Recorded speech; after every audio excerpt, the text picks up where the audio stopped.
옛날 아주 먼 옛날에 깊은 산세가 병풍처럼 마을을 감싸 안고 맑은 시냇물이 마을의 복판을 굽이쳐 흐르는 평화로운 상골 마을이 하나 있었습니다. 이 마을은 사계절의 변화가 유난히도 뚜렷하여 봄이면 진달래와 철쭉이 온 산을 붉게 물들이고 가을이면 황금빛 들판이 바람에 물결치는 참으로 아름다운 곳이었지요. 마을 입구에는 수백 년 된 커다란 느티나무가 떡하니 서서 마을의 수호신처럼 오가는 사람들에게 넉넉한 그늘을 내어주었으며 사람들은 그 아래 모여 도란도란 이야기를 나누곤 했습니다. 공기는 언제나 투명할 정도로 맑아 숨을 쉴 때마다 숲의 진한 향기가 가슴 깊숙한 곳까지 전해졌고 마을 사람들의 인심 또한 넉넉하여 길을 잃은 나그네가 찾아와도 따뜻한 밥 한 끼를 기꺼이 대접하던 그런 정겨운 곳이었습니다. 이 마을의 가장 높은 곳에는 기와 지붕이 멋들어진 대감댁이 있었는데 그곳에는 나라 안에서도 명성이 자자한 관상가 허대감이 살고 있었습니다. 허대감은 사람의 얼굴을 한 번만 보아도 그 사람의 과거는 물론이고 장래의 운명까지 족집게처럼 알아맞히는 신통한 능력을 지니고 있어 전국 각지에서 사람들이 몰려들었지요. 대궐 같은 집의 소슬대문을 들어서면 넓은 마당에 정갈하게 정돈된 장독대들이 보였고 사랑채에서는 언제나 은은한 먹향이 배어나와 집안의 품격을 더해 주었습니다. 허대감은 평생을 사람의 기운과 상을 연구하며 살아왔기에 성품이 대쪽같이 곧았으며 마을 사람들의 대소사가 있을 때마다 기꺼이 조언을 아끼지 않아 마을의 큰 어른으로 존경을 한 몸에 받으며 평온한 날들을 보내고 있었습니다. 허대감에게는 눈에 넣어도 아프지 않을 귀한 외동딸 서연이 있었는데 그녀는 아버지를 닮아 총명할 뿐만 아니라 그 미색이 주변 고을에까지 소문이 날 정도로 뛰어났습니다. 서연은 단순히 얼굴만 예쁜 것이 아니라 어려서부터 아버지 곁에서 어깨너머로 관상하게 기초를 익혀 사람을 보는 눈이 남달랐고 마음씨 또한 비단결같이 고아 마을의 병든 노인들을 돌보는 일에 정성을 다했습니다. 서연은 아침이면 정화수를 떠놓고 집안의 안녕을 빌었으며 낮에는 정갈한 몸가짐으로 글을 읽거나 자수를 놓으며 내면의 수양을 게을리하지 않았습니다. 그녀의 눈매는 맑은 호수처럼 깊고 그윽하여 보는 이의 마음을 편안하게 만들어 주었고 말소리는 은쟁반의 옥굿을 굴러가는 듯 천가하여 듣는 사람들의 귀를 즐겁게 하니 그야말로 마을의 보배 같은 존재였습니다. 서연은 아버지가 손님들의 관상을 보는 과정을 곁에서 지켜보며 인간의 얼굴에 담긴 오묘한 섭리를 하나둘씩 깨우쳐 갔는데 이는 그녀에게 큰 즐거움이자 배움의 과정이었습니다. 허대감은 그런 딸을 기특하게 여겨 가끔은 서연에게 손님의 상을 물어보기도 하였고 서연은 그럴 때마다 나이에 걸맞지 않은 깊은 통찰력으로 아버지의 감탄을 자아내게 하곤 했습니다. 서연은 사람의 얼굴이 단순히 생김새를 넘어서 그 사람이 살아온 세월과 마음의 그릇을 담아내는 그릇임을 이해하고 있었기에 모든 사람을 대할 때 선입견 없이 진심을 다하려 노력했습니다. 그녀의 방 한구석에는 아버지가 물려준 귀한 책들이 가득 쌓여 있었고 서연은 밤이 깊어가는 줄도 모르고 등잔 밑에서 그 비기들을 연구하며 세상의 이치를 조금씩 알아가고 있었습니다. 그러던 어느 화창한 봄날 정오 무렵에 마을 어귀를 지나가는 정체불명의 총각 한 명이 나타났는데 그의 행색은 말로 다 표현할 수 없을 정도로 초라하고 남루하기 짝이 없었습니다. 그는 다 떨어진 집신을 신고 누더기나 다름없는 옷을 걸치고 있었으며 얼굴에는 흙먼지가 잔뜩 묻어 있어 누가 보아도 길가를 떠도는 거지 총각임이 틀림없었습니다. 마을 사람들은 그가 근처에 다가오기만 해도 코를 찌르는 퀴퀴한 냄새에 미간을 찌푸리며 자리를 피했고 아이들은 저리 가라며 돌을 던지거나 짓궂은 장난을 치며 그를 괴롭히기도 했습니다.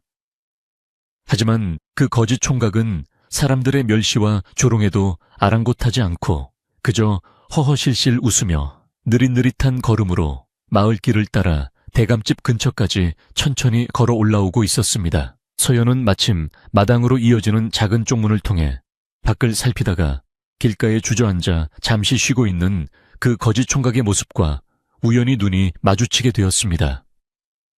보통 사람 같으면 더럽고 냄새나는 행사에게 눈을 돌렸겠지만 서연은 순간 온몸에 전율이 흐르는 것을 느끼며 자신도 모르게 그 자리에 멈춰 서서 총각의 얼굴을 뚫어지게 바라보았습니다.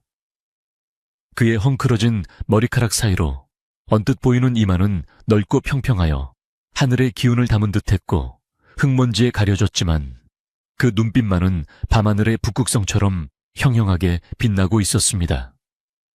서연은 그 찰나의 순간에 이 총각이 평범한 거지가 아니라 장차 세상을 호령하거나 만민을 구제할 비범한 기운을 타고난 인물임을 직감적으로 깨닫고 가슴이 두근거리기 시작했습니다. 그녀는 정신을 가다듬고 찬찬히 그의 이목구비를 살펴보았는데 콧날은 마치 대나무를 쪼개 놓은 듯 곧게 뻗어 중심을 잡고 있었고 인매는 단호하면서도 자비로운 기운이 서려 있었습니다. 서연은 아버지로부터 귀하게 배운 관상법을 떠올리며 총각의 골격을 훑어보았는데 그는 소위 말하는 왕후장상의 상을 가지고 있으면서도 현재는 극심한 고초를 겪고 있는 운명임을 알 수 있었습니다. 거지 총각은 서연의 시선을 느끼고는 살짝 고개를 숙여 예를 표했는데 그 동작 하나하나가 비록 누더기를 입었을지언정 명문가 자제보다도 더 기품 있고 절도가 있어 보였습니다. 서연은 자신의 눈을 의심하며 다시 한번 관상을 살폈으나 보면 볼수록 그가 가진 기운은 이 좁은 마을에 가두어 둘 수 없는 거대한 바다와 같은 것임을 확신하게 되었습니다. 마침 대청마루에서 쉬고 있던 허대감도 밖에서 들리는 소란스러운 소리에 눈을 뜨고 마당으로 나왔다가 딸 서연이 넋을 잃고 누군가를 바라보는 것을 발견하게 되었습니다. 허대감은 딸의 시선을 따라 대문 밖에 거지 총각을 보게 되었고 처음에는 그저 흔한 유랑민이라 생각했으나 이내 그의 안색이 급격히 변하며 뒷짐을 쥐고 있던 손에 힘이 들어갔습니다. 수십 년간 관상을 보아온 허대감의 예리한 눈에도 그 총각의 범상치 않은 골격과 눈빛은 숨길 수 없는 보석과 같이 빛나 보였기에 그는 잠시 숨을 멈추고 관찰했습니다. 허대감은 속으로 이 총각의 운명이 현재는 바닥을 치고 있으나 조만간 용이 하늘로 솟아오르듯 크게 일어설 것임을 단번에 알아차리고는 묘한 긴장감과 기대를 동시에 느끼게 되었습니다. 허대감은 서연에게 다가가 낮은 목소리로 저 총각을 보며 무엇을 느꼈느냐고 물었고 서연은 조심스러우면서도 확신에 찬 어조로 저분은 지금은 비록 거지의 형색이나 그 속에는 금은 보화보다 귀한 성취가 담겨 있다고 대답했습니다. 서연은 이어서 저분의 귀 밑에서 턱으로 이어지는 선이 완만하면서도 힘이 있어 말년의 운이 대단할 것이며 눈썹 사이에 흐르는 광채는 지혜가 충만함을 의미한다고 아버지를 향해 차분히 설명했습니다. 허대감은 딸의 대견한 안목에 고개를 끄덕이면서도 한편으로는 저토록 비범한 인물이 왜 이토록 처참한 몰골로 떠돌고 있는지 그 내막이 궁금하여 깊은 생각에 잠기게 되었습니다. 부녀는 한참 동안 말없이 그 거지 총각을 바라보았는데 그 모습은 마치 흙 속에 파묻힌 진주를 발견한 감정가들의 모습과도 같아 보였으며 고요한 공기 속에는 묘한 기류가 흐르고 있었습니다. 마을 사람들은 여전히 그 거지 총각을 향해 손가락질하며 흉한 물건이라도 본 듯이 침을 뱉고 지나갔고 어떤 이는 마을의 복을 달아나게 한다며 당장 쫓아내야 한다고 소리를 높이기도 했습니다. 하지만 돌쇠라고 불리게 될 그 총각은 사람들의 야유와 비난 속에서도 마치 아무런 소리도 들리지 않는 듯 평온한 표정으로 흙바닥에 앉아 묵묵히 자신의 찢어진 신발을 고치고 있었습니다. 그의 손동작은 거칠었지만 세심했으며 타인의 시선에 흔들리지 않는 굳건한 중심이 느껴져 서연은 그 모습에서 오히려 성인의 풍모까지 엿볼 수 있었습니다. 서연은 저렇게 훌륭한 그릇을 가진 사람이 천대받는 현실이 안타까워 가슴 한구석이 아릿해져 왔고 무언가 그를 위해 도움을 주어야겠다는 간절한 생각이 그녀의 머릿속을 가득 채우기 시작했습니다. 서연은 부엌으로 달려가 정성껏 지은 따뜻한 쌀밥과 정갈한 산나물, 그리고 구수한 된장찌개를 넉넉하게 담아 소반을 차리기 시작했는데 그 손길에는 정성과 예우가 가득 담겨 있었습니다. 집안의 하인들은 아가씨가 왜 거지에게 줄 밥을 직접 차리는지 의아해하며 수군거렸지만 서연은 아랑곳하지 않고 가장 좋은 그릇에 음식을 담아 대문 밖으로 직접 가지고 나갔습니다. 그녀는 거지 총각 앞에 소반을 내려놓으며 공손하게 인사를 건넸고 시장하실 텐데 약소하지만 이 음식으로 기운을 차리시라고 부드러운 목소리로 말하며 그를 진심으로 대접했습니다. 거지 총각은 잠시 놀란 눈으로 서연을 바라보았으나 이내 그녀의 진심 어린 눈빛을 읽었는지 고맙다는 짧은 인사와 함께 정갈하게 음식을 먹기 시작했는데 그 식사 예절 또한 무척이나 반듯하였습니다. 총각이 밥을 먹는 동안 서연은 옆에서 조용히 기다려 주었는데 그는 밥풀 하나 흘리지 않고 그릇을 깨끗이 비웠으며 식사를 마친 후에는 다시금 서연에게 허리를 굽혀 정중히 고마움을 표했습니다. 그는 자신의 이름을 돌쇠라고 소개하며 자신처럼 미천한 자에게 이런 은혜를 베풀어 주어 평생 잊지 않겠다고 말했는데 그의 목소리는 낮고 울림이 있어 서연의 마음을 다시 한번 흔들어 놓았습니다. 돌쇠의 눈에는 말로 다 할 수 없는 깊은 사연과 슬픔이 서려 있는 듯했지만 그는 결코 비굴해 보이거나 약한 모습을 보이지 않았으며 오히려 서연을 위로하는 듯한 온화한 미소를 지어 보였습니다. 서연은 돌쇠와의 짧은 대화를 통해 그가 비록 겉모습은 보잘것없으나 내면은 누구보다도 풍요롭고 강인한 사람임을 확신하며 그와의 인연이 범상치 않음을 직감했습니다. 그날 이후 돌쇠는 마을 입구에 부서진 물레방앗간 근처에 머물며 마을의 굳은 일을 도맡아 하기 시작했는데 그는 아무리 힘들고 더러운 일이라도 마다하지 않고 묵묵히 해내어 사람들을 놀라게 했습니다. 마을 사람들은 여전히 그를 거지라고 부르며 무시했지만 돌쇠는 누가 시키지 않아도 마을에 막힌 하수구를 뚫거나 무너진 돌담을 고치는 등 마을을 위해 헌신하는 모습을 보여주었습니다. 서연은 매일같이 돌쇠의 소식을 전해 들으며 그가 보여주는 성실함과 인내심에 더욱 깊은 감명을 받았고 틈틈이 그를 찾아가 작은 먹을거리나 따뜻한 옷가지를 몰래 전해주곤 했습니다.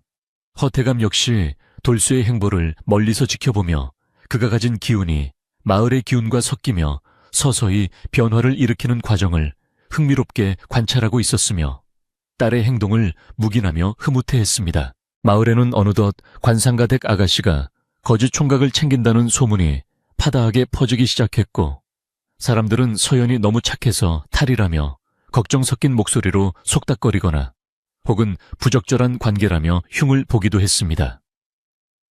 하지만 서연은 그러한 소문들에 일일이 대응하지 않고 오직 자신의 안목과 진심을 믿으며 돌쇠를 향한 배려를 멈추지 않았는데 이는 그녀가 가진 강단 있는 성격 때문이기도 했습니다. 서연에게는 세상의 편견보다 사람의 가치를 알아보는 것이 더 중요했기에 돌쇠의 겉모습 뒤에 숨겨진 빛나는 본질을 지켜주고 싶은 마음이 그 무엇보다도 컸던 것입니다. 그녀는 돌쇠가 언젠가 자신의 진가를 발휘할 날이 반드시 올 것임을 믿어 의심치 않았고 그 과정에서 자신이 할 수 있는 최선의 역할을 다하고자 마음을 굳게 먹고 있었습니다. 돌쇠는 서연이 전해주는 물건들을 받을 때마다 극구 사양하면서도 그녀의 간절한 눈빛을 이기지 못해 고맙게 받곤 했는데 그는 받은 것보다 더 큰 가치로 마을에 보답하려 밤낮으로 애쓰는 모습을 보였습니다. 그는 산에서 징이한 약초를 캐어다가 마을의 약방에 몰래 두고 가거나 가뭄으로 물이 부족할 때 새로운 물길을 찾아내는 등 놀라운 지혜와 체력을 발휘하여 마을에 실질적인 도움을 주었습니다.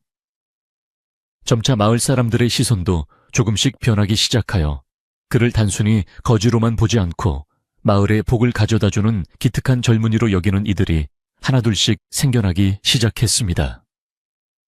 돌쇠는 자신에게 향하는 시선이 부드러워질수록 더욱 겸손하게 행동하였으며 항상 서연이 있는 대감집 방향을 향해 말없이 고개를 숙여 감사의 마음을 전하는 것을 잊지 않았습니다. 어느 날 서연은 마당 한쪽에서 아버지 허 대감과 함께 차를 마시며 돌쇠에 대한 이야기를 나누게 되었는데 허 대감은 서연에게 그 총각의 관상에서 가장 인상적인 것이 무엇이냐고 다시금 깊이 있게 질문했습니다.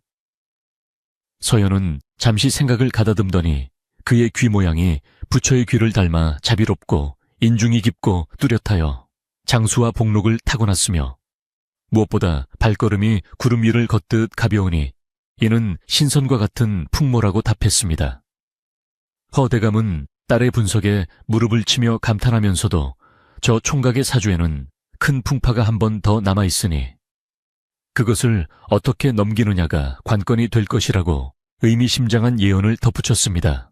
서연은 아버지의 말씀에 긴장하며 돌쇠에게 닥칠 시련이 무엇일지 걱정스러운 마음이 들었지만 어떤 일이 있어도 그를 돕겠다고 마음속으로 굳게 맹세하며 아버지를 바라보았습니다. 이 무렵 마을에는 최 진사댁 아들인 최 공자가 한양에서 공부를 마치고 돌아왔다는 소식이 들려왔는데 그는 권세가 당당하고 재력이 넘치는 집안의 자제로 마을 처녀들의 선망의 대상이었습니다. 최 공자는 화려한 비단옷을 입고 하인들을 거느리며 마을을 활보했는데 그의 걸음걸이는 오만함이 가득했고 눈빛은 아나무인 격으로 사람들을 내려다보는 등 돌쇠와는 정반대의 분위기를 풍기고 있었습니다. 최 공자는 서연의 미모와 허 대감의 명성을 익히 알고 있었기에 마을에 도착하자마자 서연에게 관심을 보이기 시작했고 조만간 정식으로 청혼할 것이라는 소문이 마을 전체에 파다하게 퍼졌습니다. 사람들은 대감집 아가씨와 진사댁 공자가 맺어지는 것이야말로 천생연분이라며 축복의 말을 주고받았지만 서연의 마음속에는 오직 돌쇠의 맑은 눈빛만이 가득 차 있을 뿐이었습니다. 서연은 최 공자의 관상을 멀리서 본 적이 있었는데 그는 이마가 좁고 눈매가 날카로워 욕심이 많고 신보가 고약하며 콧구멍이 들려 있어 재물이 모이지 않고 다 빠져나갈 상임을 이미 간파하고 있었습니다. 그녀는 겉만 번지르르한 최 공자보다 비록 누더기를 입었으나 속이 꽉 찬 돌쇠가 100번 1000번 낫다고 생각했기에 최 공자의 청혼 이야기가 들려올 때마다 답답함과 불안함에 밤잠을 설치기도 했습니다. 서연은 자신의 운명이 단순히 가문끼리의 결합이 아니라 진정한 인연을 찾아가는 과정이어야 한다고 굳게 믿었으며 이를 위해 자신이 가진 관상학적 지식을 어떻게 활용할지 깊이 고민하기 시작했습니다. 그녀는 아버지에게 자신의 뜻을 넌지시 비췄으나 허 대감은 세상 일이 마음대로 되지 않음을 경고하며 딸이 겪게 될 고초를 미리 안타까워하는 기색을 보였습니다. 돌쇠 또한 마을의 소문을 전해 듣고 서연과 최 공자의 혼담 이야기에 가슴 한구석이 미어지는 통증을 느꼈으나 자신의 처지를 생각하며 그저 묵묵히 산으로 올라가 나무를 하며 마음을 다스리려 애썼습니다.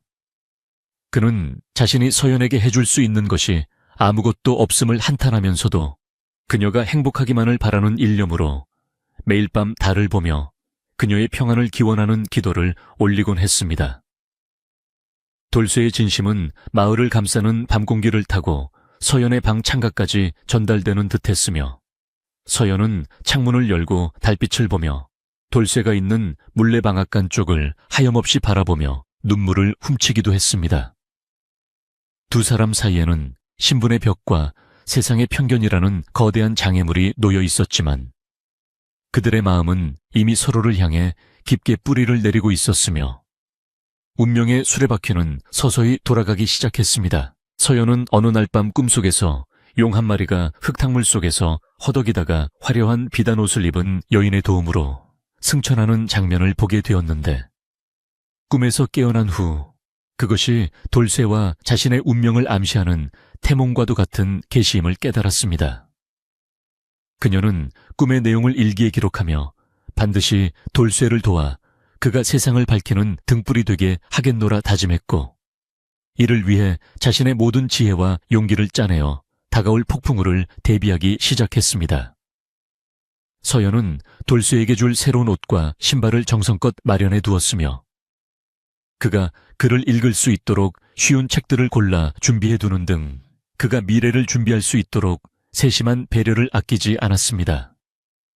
그녀의 방 안에는 돌쇠를 향한 연모의 정과 함께 그를 향한 존경심이 가득 피어올랐고 이는 서연으로 하여금 세상의 그 어떤 압박에도 굴하지 않을 강한 의지를 심어주었습니다. 한편 최 공자는 자신의 권력과 재력을 믿고 아나무인으로 행동하며 마을 사람들을 괴롭히기 시작했는데 그는 특히 서연이 관심을 두는 돌쇠를 눈의 가시처럼 여겨 하인들을 시켜 그를 위협하거나 폭행을 사주하기도 했습니다. 돌쇠는 최 공자의 하인들에게 매를 맞으면서도 끝까지 저항하지 않고 그들의 화가 풀릴 때까지 온몸으로 견뎌냈는데 그 모습이 오히려 하인들조차 미안함을 느끼게 만들 정도로 숭고해 보였습니다. 소식을 들은 서연은 피를 흘리며 쓰러져 있는 돌쇠를 발견하고는 단숨에 달려가 그를 부축하며 눈물을 흘렸고 돌쇠는 그런 서연의 손을 잡으며 자신은 괜찮으니 너무 마음 쓰지 말라고 오히려 그녀를 안심시켰습니다. 이 사건을 계기로 서연은 최 공자에 대한 혐오감을 확신으로 굳혔고 돌쇠를 지키기 위해 본격적으로 행동에 나서야 할 때가 왔음을 직감하며 입술을 굳게 깨물었습니다. 마을의 분위기는 점점 험악해져 갔으며 최 공자의 횡포와 서연의 선택 사이에서 사람들은 갈팡질팡하며 눈치를 보기에 바빴고 마을의 평화로웠던 일상은 조금씩 균열이 가기 시작했습니다. 허대감은 이 모든 상황을 지켜보며 이제 곧 큰 폭풍이 몰아칠 것임을 예견하고 집안의 대문을 굳게 걸어 잠근 채 서연과 돌쇠 그리고 마을의 미래를 위해 깊은 명상에 잠기며 하늘의 뜻을 구했습니다. 서연은 돌쇠의 상처를 정성껏 치료해주며 그가 가진 기운이 상처를 통해 더욱 단단해지고 있음을 발견했고 그의 얼굴에서 비치는 광채가 더욱 강해지는 것을 보며 희망의 끈을 놓지 않았습니다. 이야기는 이제 막 시작되었을 뿐이었고 서연과 돌쇠의 인연은 마을 사람들의 상상을 초월하는 방향으로 흘러가기 시작했으며 그 끝에는 무엇이 기다리고 있을지 아무도 알 수 없었습니다. 서연은 창밖의 어둠을 보며 내일은 오늘보다 더 힘든 날이 될 수도 있겠지만 돌쇠의 옆을 끝까지 지키겠노라 다짐하며 등불을 끄고 잠자리에 들었으나 그녀의 머릿속은 온통 앞으로의 계획으로 가득 차 있었습니다. 마을의 개 짖는 소리가 멀리서 들려오고 산들바람이 나무짚을 스치는 고요한 밤이었지만 대감집 서연의 방과 물레방앗간의 돌쇠는 서로의 존재를 느끼며 긴 밤을 지새우고 있었습니다. 두 사람의 운명은 이미 단단히 엮여 있었고 마을에 닥칠 거대한 변화는 소리 없이 다가오고 있었으며 서연의 지혜로운 선택이 어떤 결과를 가져올지 마을 사람들은 숨을 죽이며 지켜보고 있었습니다. 서연은 마지막으로 돌쇠에 빛나던 눈동자를 떠올리며 평온한 미소를 지었고 깊은 잠에 빠져들며 다음날 맞이할 새로운 싸움을 준비하며 제1부의 막을 내리게 되었습니다. 최 진사의 집안은 마을에서 가장 으뜸가는 권세가로 통했으며 그 기세가 워낙 당당하여 길을 지나가는 백성들조차 그 집 대문 앞에서는 숨을 죽이고 조심스럽게 발걸음을 옮기곤 했습니다. 최 공자는 그런 집안의 배경을 등에 업고 자라나 성품이 매우 오만방자하였으며 세상의 모든 것들이 자신의 발 아래에 있다고 믿으며 아나무인격으로 행동하기 일쑤였습니다. 그는 한양에서 공부를 마치고 돌아왔다는 핑계로 화려한 비단옷을 떨쳐 입고 거리를 활보하며 사람들의 시선을 즐겼으나 정작 그의 머릿속에는 어떻게 하면 더 큰 권력을 쥐고 사람들을 부릴지에 대한 탐욕만이 가득 차 있었습니다. 그는 허대감의 딸 서연이 마을에 거지 총각을 돌본다는 소문을 듣고는 불쾌한 기색을 감추지 못하며 감히 미천한 거지가 자신의 앞길을 막으려 한다고 생각하여 분노를 터뜨렸습니다. 마을의 아낙네들이 모이는 빨래터와 우물가에서는 이미 서연의 행동을 두고 온갖 추측과 소문들이 꼬리에 꼬리를 물며 번져나가고 있었는데 그 기세가 마치 산불이 번지는 것처럼 걷잡을 수 없었습니다. 사람들은 대감집 아가씨가 무엇이 아쉬워서 저런 더러운 거지를 챙기는지 이해할 수 없다며 혀를 끌끌 찼고, 어떤 이들은 서연이 무당의 기운이라도 쓰인 것이 아니냐며 근거 없는 험담을 늘어놓기도 했습니다. 평소 서연을 시기하던 무리들은 이 기회를 틈타 그녀의 명평을 깎아내리기에 바빴으며, 마을의 분위기는 평화롭던 이전과는 달리 묘한 긴장감과 불신으로 가득 차오르기 시작했습니다.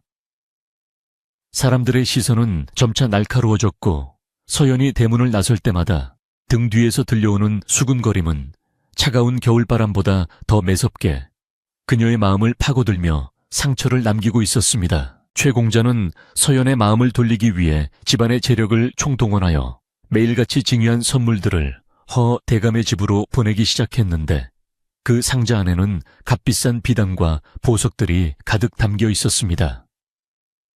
그는 자신의 재력을 과시하면 서연의 마음을 쉽게 얻을 수 있을 것이라 자만하며 하인들을 시켜 마을 사람들이 다 보도록 요란하게 행차를 준비하여 위세를 떨쳤습니다. 하지만 서연은 그가 보내온 선물들을 단 한 번도 열어보지 않은 채 그대로 돌려보냈으며, 이는 최 공자의 자존심에 커다란 상처를 입히는 결과가 되어 그의 분노를 더욱 부채질하게 되었습니다.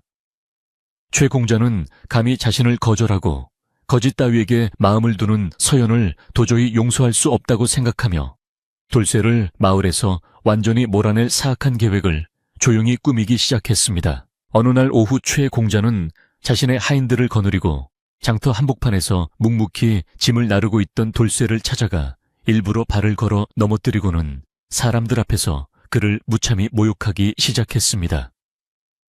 그는 돌쇠의 누더기 옷을 발로 짓밟으며 거지 주제에 어디서 감히 귀한 집 아가씨의 이름을 들먹이느냐며 호통을 쳤고, 주변에 모여든 사람들은 최 공자의 기세에 눌려 차마 말리지도 못한 채 구경만 했습니다. 돌쇠는 바닥에 쓰러진 채로 아무런 대꾸도 하지 않고 묵묵히 고통을 견뎌냈지만, 그의 눈빛만은 흔들림 없이 최 공자를 빤히 응시하고 있어 오히려 최 공자를 당황하게 만들었습니다. 돌쇠의 침묵은 최 공자에게 더 큰 굴욕감을 안겨주었고, 그는 돌쇠를 향해 침을 뱉으며 다시는 마을에 발을 붙이지 못하게 하겠다고 으름장을 놓은 뒤 거만하게 자리를 떠났습니다. 대감집의 안살림을 오랫동안 맡아온 박씨 할머니는 서연이 어릴 때부터 젖을 먹여 키운 유모와 다름없는 존재였기에 서연의 일거수일투족을 누구보다 걱정 어린 시선으로 지켜보고 있었습니다. 할머니는 소문이 험악하게 돌아가는 것을 보고 더 이상 참지 못해 어느 날 밤 서연의 방으로 따뜻한 대추차를 들고 찾아가 무릎을 맞대고 앉아 조심스럽게 말문을 열기 시작했습니다. 박씨 할머니는 아가씨의 마음이 얼마나 깊고 고운지는 누구보다 잘 알지만, 세상 사람들의 입방아는 무서운 칼날과 같아서 자칫하면 아가씨뿐만 아니라 대감마님의 명성까지 더럽힐 수 있다고 간곡히 충고했습니다. 그녀는 거지 총각에 대한 동정심은 이제 그만 접어두고 최 공자와의 혼사를 긍정적으로 생각해보는 것이 가문을 위한 길이라며 서연의 손을 꼭 잡고 눈시울을 붉히며 애원하듯 말했습니다. 서연은 박씨 할머니의 걱정, 어린 말씀을 묵묵히 듣고 있다가 창밖의 달빛을 한참이나 바라본 뒤에야 천천히 입을 열어 자신의 진심을 조목조목 설명하기 시작했는데, 그녀의 목소리는 평소보다 훨씬 단호했습니다. 서연은 사람의 겉모습은 계절에 따라 갈아입는 옷과 같아서 언제든 바뀔 수 있지만, 타고난 기운과 골격에 담긴 그릇은 결코 속일 수 없는 법이라고 박씨 할머니에게 차분하게 말했습니다. 그녀는 돌쇠의 상에서 장차 백성을 구제할 대인의 풍모를 보았기에 결코 개인적인 연정 때문만이 아니라 나라의 인재를 지키기 위해 자신이 비난을 감수하는 것이라고 덧붙였습니다. 서연의 눈빛에는 한치의 흔들림도 없었으며 오히려 자신을 믿어달라는 강한 의지가 담겨 있어 박씨 할머니는 더 이상 말을 잇지 못하고 깊은 한숨을 내쉬며 방을 나갈 수밖에 없었습니다. 마을의 분위기는 날이 갈수록 흉흉해졌고 최 공자는 이제 소문을 퍼뜨리는 것을 넘어 돌쇠가 마을의 우물에 독을 탔다거나 가축들을 훔쳐갔다는 등의 터무니없는 누명을 씌워 그를 관가에 고발하려 했습니다.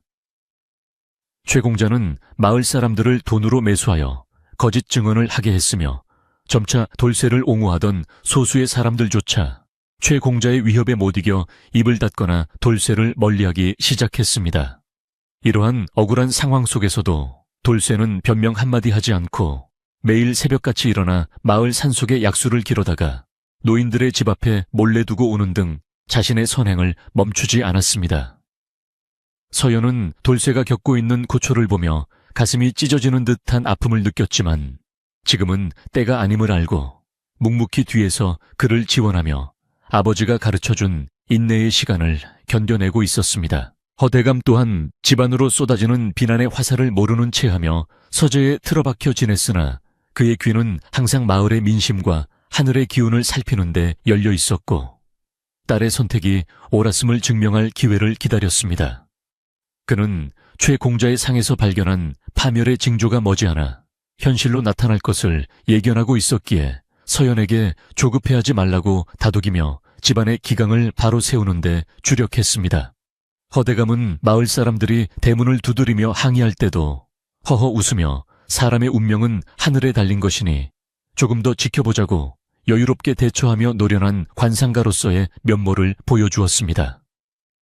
하지만 그의 속마음 역시 타들어가기는 마찬가지였으며 돌쇠라는 청년이 과연 이 거대한 시련의 파도를 넘어 자신의 상에 걸맞은 인물로 거듭날 수 있을지 내심 긴장하며 지켜보고 있었습니다. 어느 날 밤 서연은 돌쇠가 머무는 물레방앗간 근처에서 수상한 그림자들이 움직이는 것을 목격하고는 직감적으로 최 공자가 보낸 자객들이나 하인들임을 알아차리고 급히 몸을 숨겨 동태를 살피기 시작했습니다.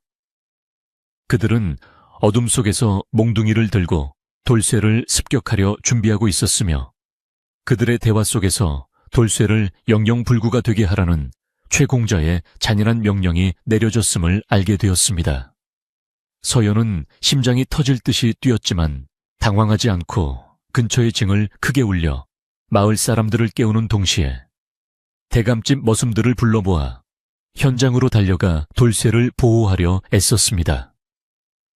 소동이 일어나자 습격자들은 당황하여 도망쳤고 돌쇠는 다행히 큰 화를 면할 수 있었으나 이 사건으로 인해 서연과 최 공자 사이의 갈등은 이제 되돌릴 수 없는 파국으로 치닫게 되었습니다. 마을 사람들은 한밤중의 소동에 모두 잠에서 깨어 물레방앗간 앞으로 모여들었고 서연이 거지 총각을 지키기 위해 직접 나선 것을 보고 경악을 금치 못하며 사태의 심각성을 비로소 깨닫기 시작했습니다. 최 공자는 자신의 계획이 실패로 돌아가자 오히려 서연이 거지와 부적절한 관계를 맺고 있다고 소리를 높이며 마을의 풍기문란을 책임져야 한다고 뻔뻔하게 주장하며 사람들을 선동했습니다. 사람들은 최 공자의 위세와 서연의 진심 사이에서 갈팡질팡하며 서로의 눈치를 보았고 고요하던 상골 마을의 밤은 욕설과 비난 그리고 억울한 눈물로 얼룩진 채 무겁게 내려앉았습니다.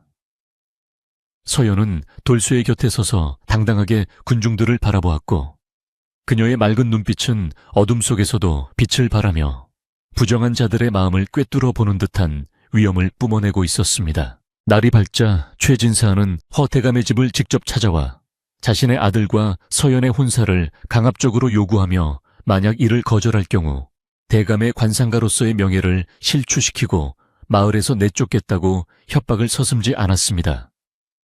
최진사는 관가와의 친분을 과시하며 허 대감을 압박했고 집안 식구들은 모두 공포에 질려 어찌할 바를 몰랐으나 서연만은 평온한 표정을 유지하며 아버지 곁을 든든하게 지켰습니다. 허 대감은 최진사의 무례한 태도에도 불구하고 차분하게 차를 따르며 사람의 혼사는 일륜지대사이니 강제로 할 수 없는 법이며 오직 하늘이 정한 짝이 있을 뿐이라고 대답했습니다. 최진사는 허 대감의 완고한 태도에 분노하며 조만간 관가에서 사람들을 보내 돌쇠를 잡아갈 것이라고 소리치고는 대문을 박차고 나가버려 갈등은 최고조에 달하게 되었습니다. 마을에는 이제 서연이 곧 최공자와 혼인하게 될 것이라는 소문과 함께 돌쇠가 곧 사형에 처해질 것이라는 흉흉한 소문이 동시에 퍼지며 사람들의 마음을 불안하게 만들고 민심을 어지럽혔습니다. 마을의 장로들은 모여서 이 문제를 어떻게 해결해야 할지 논의했으나 권력 앞에 무력한 그들은 그저 헛되감이 결단을 내려주기만을 바랄 뿐 아무런 도움도 주지 못하고 관망하는 자세를 취했습니다. 서연은 마을 사람들의 차가운 시선을 온몸으로 받으며 매일 아침 서당으로 가는 길에 돌쇠가 있는 곳을 향해 고개를 숙여 인사를 건넸고, 이는 그녀가 세상의 압박에 굴복하지 않겠다는 무언의 선언과도 같았습니다. 그녀의 강인한 태도에 감동한 일부 마을 아낙네들이 서연에게 몰래 음식을 가져다 주며 힘내라고 위로의 말을 건네기도 했으나 여전히 마을의 주류는 최공자의 힘 앞에 고개를 숙이고 있었습니다. 돌쇠는 자신 때문에 서연과 그녀의 가족이 고초를 겪는 것을 더 이상 지켜볼 수 없어 어느 날 새벽 조용히 짐을 싸서 마을을 떠나려 했으나 이를 미리 짐작한 서연이 길목에서 그를 기다리고 있었습니다. 서연은 돌쇠에게 지금 도망치는 것은 최공자의 악행을 정당화해주는 것밖에 안 되니 끝까지 남아 진실을 밝히고 자신의 상에 담긴 천명을 완수해야 한다고 눈물을 흘리며 설득했습니다. 돌쇠는 서연의 간절한 호소에 발길을 돌리며 자신은 원래 죽은 목숨이나 다름없었으나 아가씨를 위해 반드시 살아남아 정정당당하게 세상을 마주하겠노라 굳게 약속하며 다시 마음을 다잡았습니다. 두 사람은 새벽 한가위 속에서 서로의 손을 꼭 잡으며 무언의 결속을 다졌고, 이는 앞으로 다가올 거대한 폭풍을 견뎌낼 수 있는 가장 강력한 힘이 되어 그들의 가슴 속에서 뜨겁게 타올랐습니다. 최공자는 자신의 권력이 통하지 않자 더욱 조급해졌고 급기야 아버지를 졸라 관가에 포졸들을 매수하여 돌쇠를 도둑으로 몰아 잡아놓으려 했으며 이를 위해 가짜 목격자들을 세워 완벽한 함정을 파놓았습니다. 포졸들이 마을에 들이닥쳐 돌쇠를 결박하려 할 때 마을 사람들은 모두 숨죽여 지켜보았고 서연은 직접 관가로 달려가 돌쇠의 무죄를 입증할 증거를 찾기 위해 백방으로 노력하며 홀로 싸움을 이어갔습니다. 그녀는 돌쇠가 범행 시간에 다른 곳에서 마을 노인을 돕고 있었다는 사실을 밝혀내기 위해 집집마다 찾아다니며 증언을 부탁했으나 최 공자의 보복이 두려운 사람들은 선뜻 나서지 못했습니다. 서연의 외로운 사투는 보는 이들의 가슴을 뭉클하게 만들었지만 현실은 냉혹하기만 했고 돌쇠는 결국 차가운 감옥바닥에 던져지는 신세가 되어 마을의 긴장감은 일촉즉발의 상황에 놓였습니다. 감옥에 갇힌 돌쇠는 모진 고문 속에서도 결코 비굴한 모습을 보이지 않았으며 오히려 자신을 신문하는 포졸들에게 인간의 도리를 설파하며 그들의 마음을 움직이는 기이한 광경을 연출하기도 했습니다. 서연은 감옥 창살 너머로 돌쇠에게 사발 통문을 보내며 소식을 전했고 돌쇠는 그 소중한 종이 한 장을 가슴에 품고 엄동설안의 추위를 견뎌내며 자신의 의지를 더욱 단단하게 벼려가고 있었습니다. 마을에서는 이제 대놓고 허대감의 집안을 비웃는 무리들이 생겨났고 최공자는 승리를 확신한 듯 매일같이 잔치를 열어 흥청망청 세월을 보내며 서연이 자신에게 무릎 꿇고 찾아오기만을 기다리고 있었습니다. 하지만 서연은 눈물 대신 지혜를 짜내어 최공자의 비리와 매관매직의 증거를 하나둘씩 수집하기 시작했고 이는 훗날 대반격의 중요한 열쇠가 될 준비를 맞춰가고 있었습니다. 어느덧 소문은 이웃 고을에까지 퍼져 관찰사가 이 기이한 사건을 조사하기 위해 마을에 행차한다는 소식이 들려왔고 최 진사부자는 자신들의 죄가 드러날까봐 노심초사하며 이를 막기 위해 전전긍긍하기 시작했습니다. 관찰사는 공명정대하기로 소문난 인물이었기에 최 공자는 그에게 뇌물을 바쳐 사건을 덮으려 했으나 서연은 이미 관찰사의 상을 분석하여 그가 정의로운 인물임을 알고 그에게 직접 진정서를 전달할 계획을 세웠습니다. 마을 사람들은 이제 단순한 남녀의 정분 문제를 넘어 가문의 명예와 권력의 싸움으로 번진 이 사건의 결말이 어디로 향할지 숨을 죽이고 관찰사의 도착만을 손꼽아 기다리게 되었습니다. 서연의 용기 있는 행동은 점차 마을 사람들의 마음속에 잠자고 있던 양심을 깨우기 시작했고, 분위기는 서서히 반전의 기미를 보이며 긴장된 정적만이 마을을 감싸 안았습니다. 박씨 할머니는 서연의 변치 않는 마음을 확인하고는 이제 자신도 아가씨를 도와 돌쇠의 총각을 지키겠다며 마을 사람들에게 돌쇠의 선행을 알리는데 앞장서기 시작했고, 그녀의 진심 어린 호소에 조금씩 민심이 움직이기 시작했습니다. 할머니는 우물가에서 아낙네들을 붙잡고 돌쇠가 밤마다 몰래 고쳐놓은 농기구들과 약초들을 보여주며 진정으로 마을을 생각하는 사람이 누구인지 되물었고, 이에 동조하는 이들이 늘어나며 여론의 흐름이 바뀌었습니다. 최 공자는 자신의 지지 기반이 흔들리는 것을 느끼고 무력으로 사람들을 겁주려 했으나 이미 깨어난 사람들의 마음을 되돌리기에는 역부족이었으며, 마을에는 정당한 정의가 승리해야 한다는 목소리가 조금씩 터져 나왔습니다. 서연은 이러한 변화를 보며 희망을 느꼈고, 이제 곧 진실이 밝혀질 날이 머지않았음을 직감하며 마지막 대결을 위한 만반의 준비를 마치고 관찰사를 맞이할 준비를 했습니다. 관찰사가 마을에 도착하기 전날 밤, 서연은 마지막으로 아버지를 찾아가 무릎을 꿇고 자신의 뜻을 전했으며, 허대감은 딸의 머리를 쓰다듬으며 이제 네가 믿는 바를 세상에 증명할 시간이 왔다고 격려의 말을 건넸습니다. 허대감은 서연에게 관찰사의 관상에서 발견한 조언을 건네며 어떻게 하면 그를 설득하여 돌쇠를 구할 수 있을지에 대한 비책을 전해주었고, 서연은 아버지의 가르침을 가슴 깊이 새기며 밤을 지새웠습니다. 같은 시각 최 공자는 불안감에 휩싸여 하인들을 시켜 서연의 집을 감시하게 했으나, 서연은 이미 마을 비밀 통로를 통해 관찰사의 행궁 근처로 이동하여 진실을 밝힐 결정적인 증거들을 정리하고 있었습니다.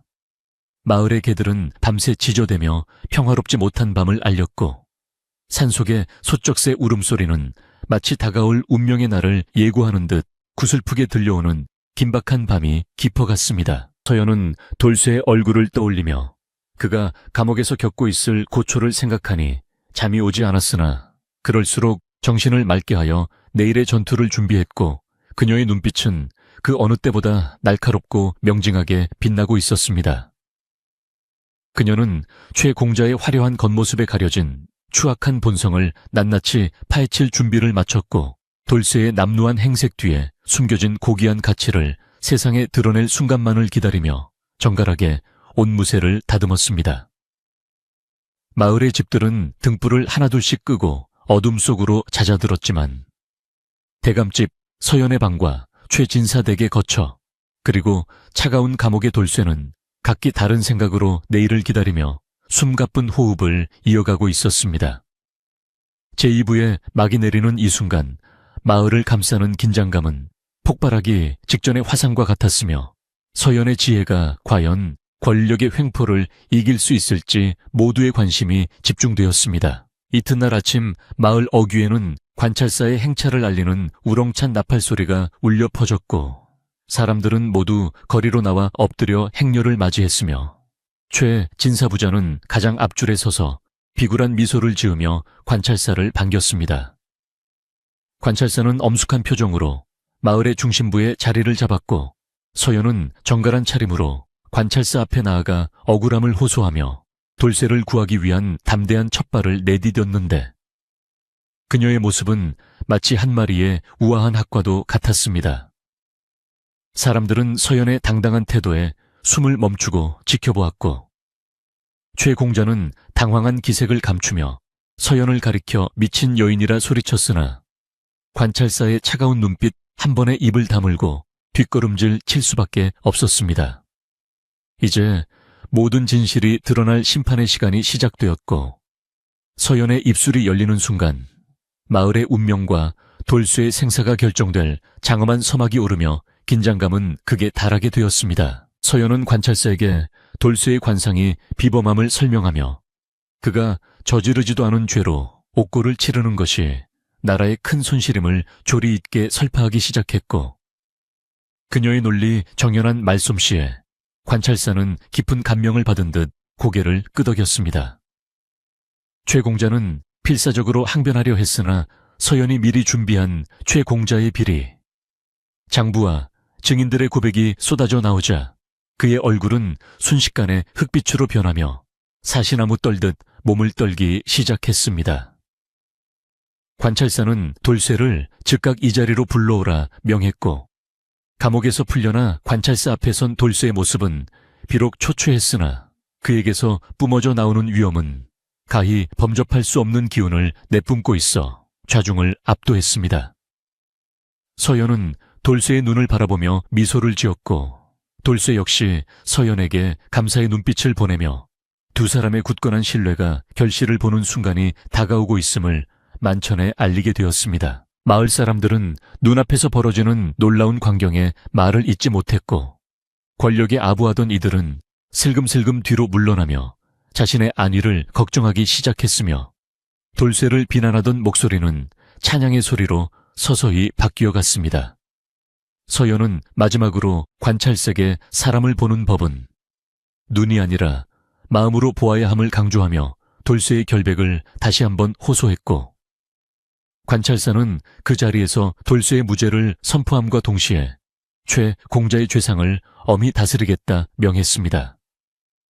이로써 길고 길었던 오해와 갈등의 매듭이 하나씩 풀리기 시작했으며, 서연의 확신이 옳았음이 만천에 입증되는 순간 마을의 공기는 다시금 맑고 평온하게 흐르기 시작했습니다.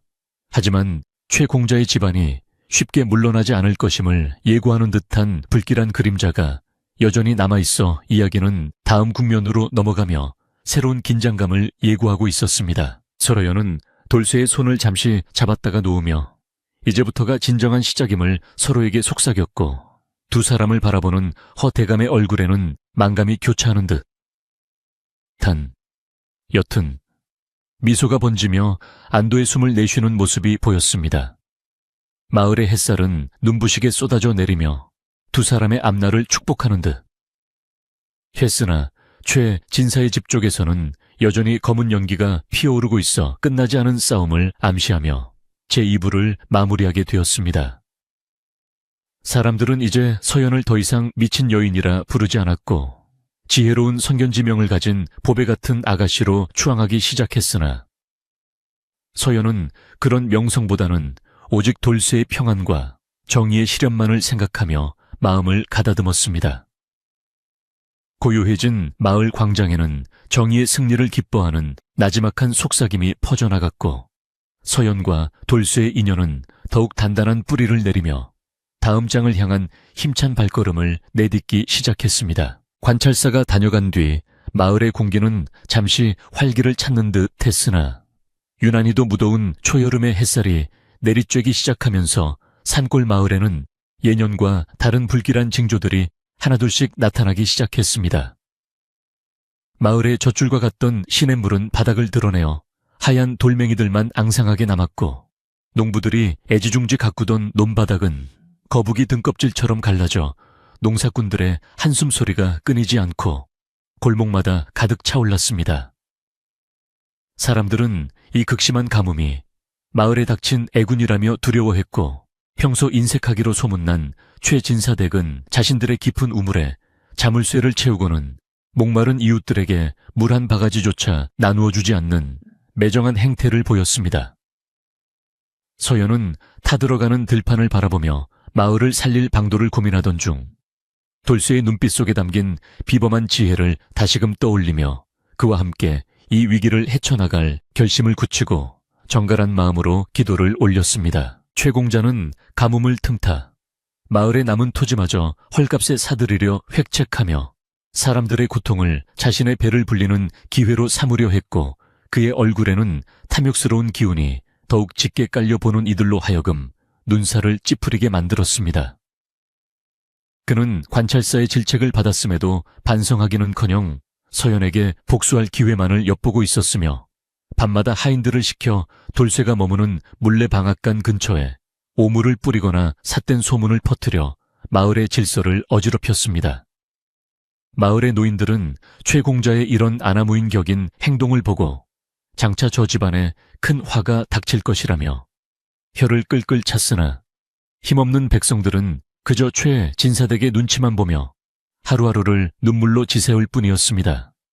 서연은 최 공자의 악행이 도를 넘어서고 있음을 직감하고 이제는 단순히 관상을 보는 것을 넘어 마을의 정의를 바로잡기 위한 행동에 나서야 할 때가 왔음을 깨닫고 아버지 허대감에게 조언을 구했습니다. 허대감은 서연의 말을 듣고 조용히 눈을 감더니 사람의 운명은 비가 내리는 것처럼 때가 있는 법이며 지금의 시련은 진정한 옥석을 가리기 위한 하늘의 시험이라고 나지막한 목소리로 딸을 다독이며 평정을 유지하라고 일렀습니다.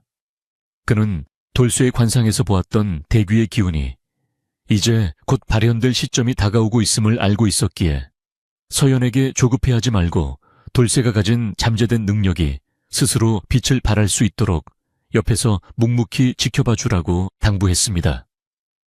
허대감은 서재에서 오래된 고서들을 뒤적이며 가뭄을 이겨낼 수 있는 풍수지리적 비책을 찾기 시작했고 서연은 아버지의 뜻을 받들어 마을 사람들을 위로하며 돌쇠에게 용기를 북돋아 주었습니다. 대감집 마당에는 뜨거운 열기만 가득했지만 두 사람의 마음속에는 이미 마을을 구원할 희망의 불꽃이 조용히 피어오르고 있었으며 이는 곧 마을 전체에 큰 변화를 불러올 서막이 되었습니다. 그러던 어느 깊은 밤 돌쇠는 마을 뒷산의 기운을 살피기 위해 홀로 산에 올랐다가 우연히 바위 틈새에서 비치는 기이한 서기를 발견하게 되었고 그곳이 예부터 전해 내려오던 신비한 샘터였음을 직감하게 되었습니다. 그는 며칠 밤낮을 쉬지 않고 홀로 땅을 파고 바위를 옮기며 물길을 찾기 위해 온 힘을 다했는데 그의 손은 상처투성이가 되었으나 눈동자만은 그 어느 때보다도 맑고 강인하게 빛나고 있었습니다. 돌쇠는 자신이 흘린 땀방울이 마을의 마른 목을 축여줄 생명수가 되기를 간절히 바랐고 마침내 바위 깊숙한 곳에서 맑고 시원한 물줄기가 솟구쳐 오르는 순간 하늘을 향해 감사의 묵념을 올리며 기쁨의 눈물을 흘렸습니다. 이 광경을 멀리서 지켜보던 서연은 돌쇠의 헌신적인 모습에 가슴이 뭉클해졌으며 그가 진정으로 마을을 사랑하고 백성을 아끼는 대인의 마음을 가졌음을 다시 한번 확신하게 되었습니다. 다음날 아침 돌쇠가 발견한 샘터에서 물줄기가 쏟아져 나온다는 소문이 삽시간에 마을로 퍼져나갔고 사람들은 너나 할 것 없이 물동이를 들고 산으로 달려가 타들어가는 목을 축이며 기적 같은 일에 환호성을 질렀습니다. 최 공자는 이 소식을 듣고 시샘과 분노에 휩싸여 그 샘터가 자신의 집안 소유의 땅에 속해 있다고 억지를 부리며 하인들을 동원해 물길을 막고 사람들의 접근을 금지하려 획책했습니다. 그는 돌쇠가 남의 땅에서 함부로 우물을 팠으니 이는 명백한 도둑질이라며 돌쇠를 관가에 다시 고발하겠다고 으름장을 놓았고 마을 사람들은 다시금 공포와 불안에 떨며 돌쇠의 처지를 걱정하기 시작했습니다. 하지만 서연은 이미 최진사댁의 토지 문서를 낱낱이 파악하고 있었기에 최 공자의 주장이 거짓임을 증명할 준비를 마쳤으며 마을 사람들을 하나로 모아 진실을 밝히기 위한 계획을 세웠습니다. 서연은 마을 사람들에게 최 공자의 탐욕에 굴복하지 말고 정당한 권리를 찾아야 한다고 설득하며 돌쇠가 마을을 위해 한 희생을 잊지 말 것을 간곡히 당부했고 그녀의 진심 어린 호소에 감동한 사람들이 하나둘씩 용기를 내어 서연의 편에 서기 시작했습니다. 사람들은 최 공자의 위협 속에서도 돌쇠를 지키기 위해 샘터 주위를 교대로 지켰으며 서연은 아버지의 권위를 빌려 마을 회의를 소집하여 이 문제를 공론화하기로 결정했습니다. 마을의 분위기는 이제 최 공자의 횡포를 견디다 못한 사람들의 분노로 들끓기 시작했고 이는 곧 거대한 변화의 물결이 되어 최 진사댁을 압박해 들어가는 형국이 되었습니다. 서연은 돌쇠의 곁을 지키며 그가 가진 기운이 마을의 기운과 합쳐져 더 큰 힘을 발휘하는 것을 보았고 이제 진실을 밝힐 결정적인 순간이 다가왔음을 직감하며 스스로를 단단히 채찍질했습니다. 이 무렵 서연은 돌쇠가 지니고 있던 낡은 보따리 안에서 우연히 금빛 자수가 놓인 비단 주머니 하나를 발견하게 되었는데 그 안에는 명문가의 상징인 옥인과 함께 억울하게 가문이 몰락했음을 알리는 밀서가 들어있었습니다. 돌쇠는 사실 과거 권력 싸움에 휘말려 멸문지화를 당한 충신의 마지막 후손이었으며 자신의 신분을 숨긴 채 거지의 몰골로 전국을 떠돌며 때를 기다리고 있었던 것이었습니다. 서연은 이 엄청난 비밀을 알게 된 후 돌쇠에 대한 존경심과 함께 그가 겪었을 고통에 가슴 아파했으며 이제는 그가 자신의 이름과 명예를 되찾아야 할 때임을 확신하고 아버지를 통해 조정에 이 사실을 알릴 방도를 모색했습니다. 돌쇠는 자신의 비밀이 드러나자 당황했으나 서연의 진심 어린 위로와 지지의 힘을 얻어 더 이상 숨지 않고 당당히 자신의 운명을 마주하기로 결심하며 허리를 곧게 펴고 장부다운 기계를 보였습니다. 서연은 돌쇠의 옥인을 확인한 후 그가 지닌 기품이 단순히 상에서만 나오는 것이 아니라 뼛속까지 선비의 기계가 흐르고 있었음을 알게 되었고 그의 얼굴에서 비치던 왕후장상의 상이 결코 우연이 아니었음을 깨달았습니다. 그녀는 이제 최공자와의 싸움이 단순한 마을의 다툼이 아니라 부패한 권력과 억울한 진실 사이의 대결임을 인지하고 더욱 치밀하게 다음 단계를 준비하며 마을 사람들에게 돌쇠의 참모습을 알리기 시작했습니다. 사람들은 거지였던 돌쇠가 사실은 귀한 집안의 자제였다는 사실에 경악하면서도 그가 보여준 겸손함과 희생정신에 깊은 감명을 받았고 그를 향한 시선은 이제 연민을 넘어 깊은 신뢰와 존경으로 바뀌어 갔습니다. 마을에는 돌쇠를 옹호하는 기운이 가득 찼고 최진사댁의 오만함은 점차 고립되어 가며 그들의 몰락이 머지않았음을 알리는 전조가 마을 구석구석에서 포착되기 시작했습니다. 최공자는 마을 사람들의 분위기가 심상치 않음을 느끼고 더욱 극단적인 선택을 하려 했으며 급기야는 한밤중에 사람들을 시켜 샘터에 독을 풀고 마을 사람들을 위협하여 자신들의 권위를 억지로 세우려 시도했습니다. 하지만 서연의 지시를 받은 마을 장정들이 미리 잠복하여 그들의 만행을 현장에서 포착했고 독을 풀려던 하인들은 현장에서 붙잡혀 관가로 넘겨지는 수모를 당하게 되었습니다. 이 사건은 최공자의 도덕성에 결정적인 타격을 입혔으며 그동안 그의 횡포에 함구하던 마을 어른들조차 이제는 그를 용서할 수 없다며 들고 일어나 최진사댁의 대문 앞으로 몰려가 항의하기 시작했습니다. 서연은 이 혼란스러운 상황 속에서도 평정심을 잃지 않고 사람들을 진정시키며 정당한 절차를 통해 최공자의 죄를 묻고 돌쇠의 명예를 회복하기 위한 마지막 판을 짜고 있었습니다. 어느 날 서연은 마을 광장에 큰 멍석을 깔고 허대감과 함께 마을 사람들을 모두 불러 모은 뒤 최공자의 악행과 돌쇠의 진실을 만천에 공개하는 자리를 마련했으며 이는 마을 역사상 가장 장엄한 광경이었습니다. 서연은 최공자의 상에 담긴 흉조가 어떻게 마을에 화를 불러왔는지 관상학적인 근거를 들어 조목조목 설명했고 돌쇠가 가진 길조가 어떻게 마을의 가뭄을 해결했는지를 대비시켜 사람들의 고개를 끄덕이게 만들었습니다. 그녀의 목소리는 평소보다 힘이 있었고 논리는 정연하여 최공자는 단 한마디의 변명도 하지 못한 채 식은땀만 흘리며 군중의 지탄을 온몸으로 받아낼 수밖에 없었습니다. 서연은 마지막으로 돌쇠의 옥인을 꺼내 보이며 그의 신분을 공개했고 마을 사람들은 그가 진정으로 마을을 지켜줄 지도자임을 인정하며 큰 절을 올리는 장관이 펼쳐졌습니다. 허대감은 딸의 활약을 지켜보며 내심 뿌듯함을 느꼈고 이제는 자신이 직접 나서서 조정의 연주를 통해 돌쇠 가문의 억울한 누명을 벗겨줄 차례가 왔음을 알고 조용히 상경할 채비를 갖추기 시작했습니다. 그는 돌쇠에게 내상에 담긴 대귀의 기운은 이제 시작일 뿐이니 앞으로 더 큰 뜻을 품고 백성을 위해 살아야 한다고 엄중히 훈계했으며 돌쇠는 고개를 숙여 허대감의 가르침을 가슴에 새겼습니다.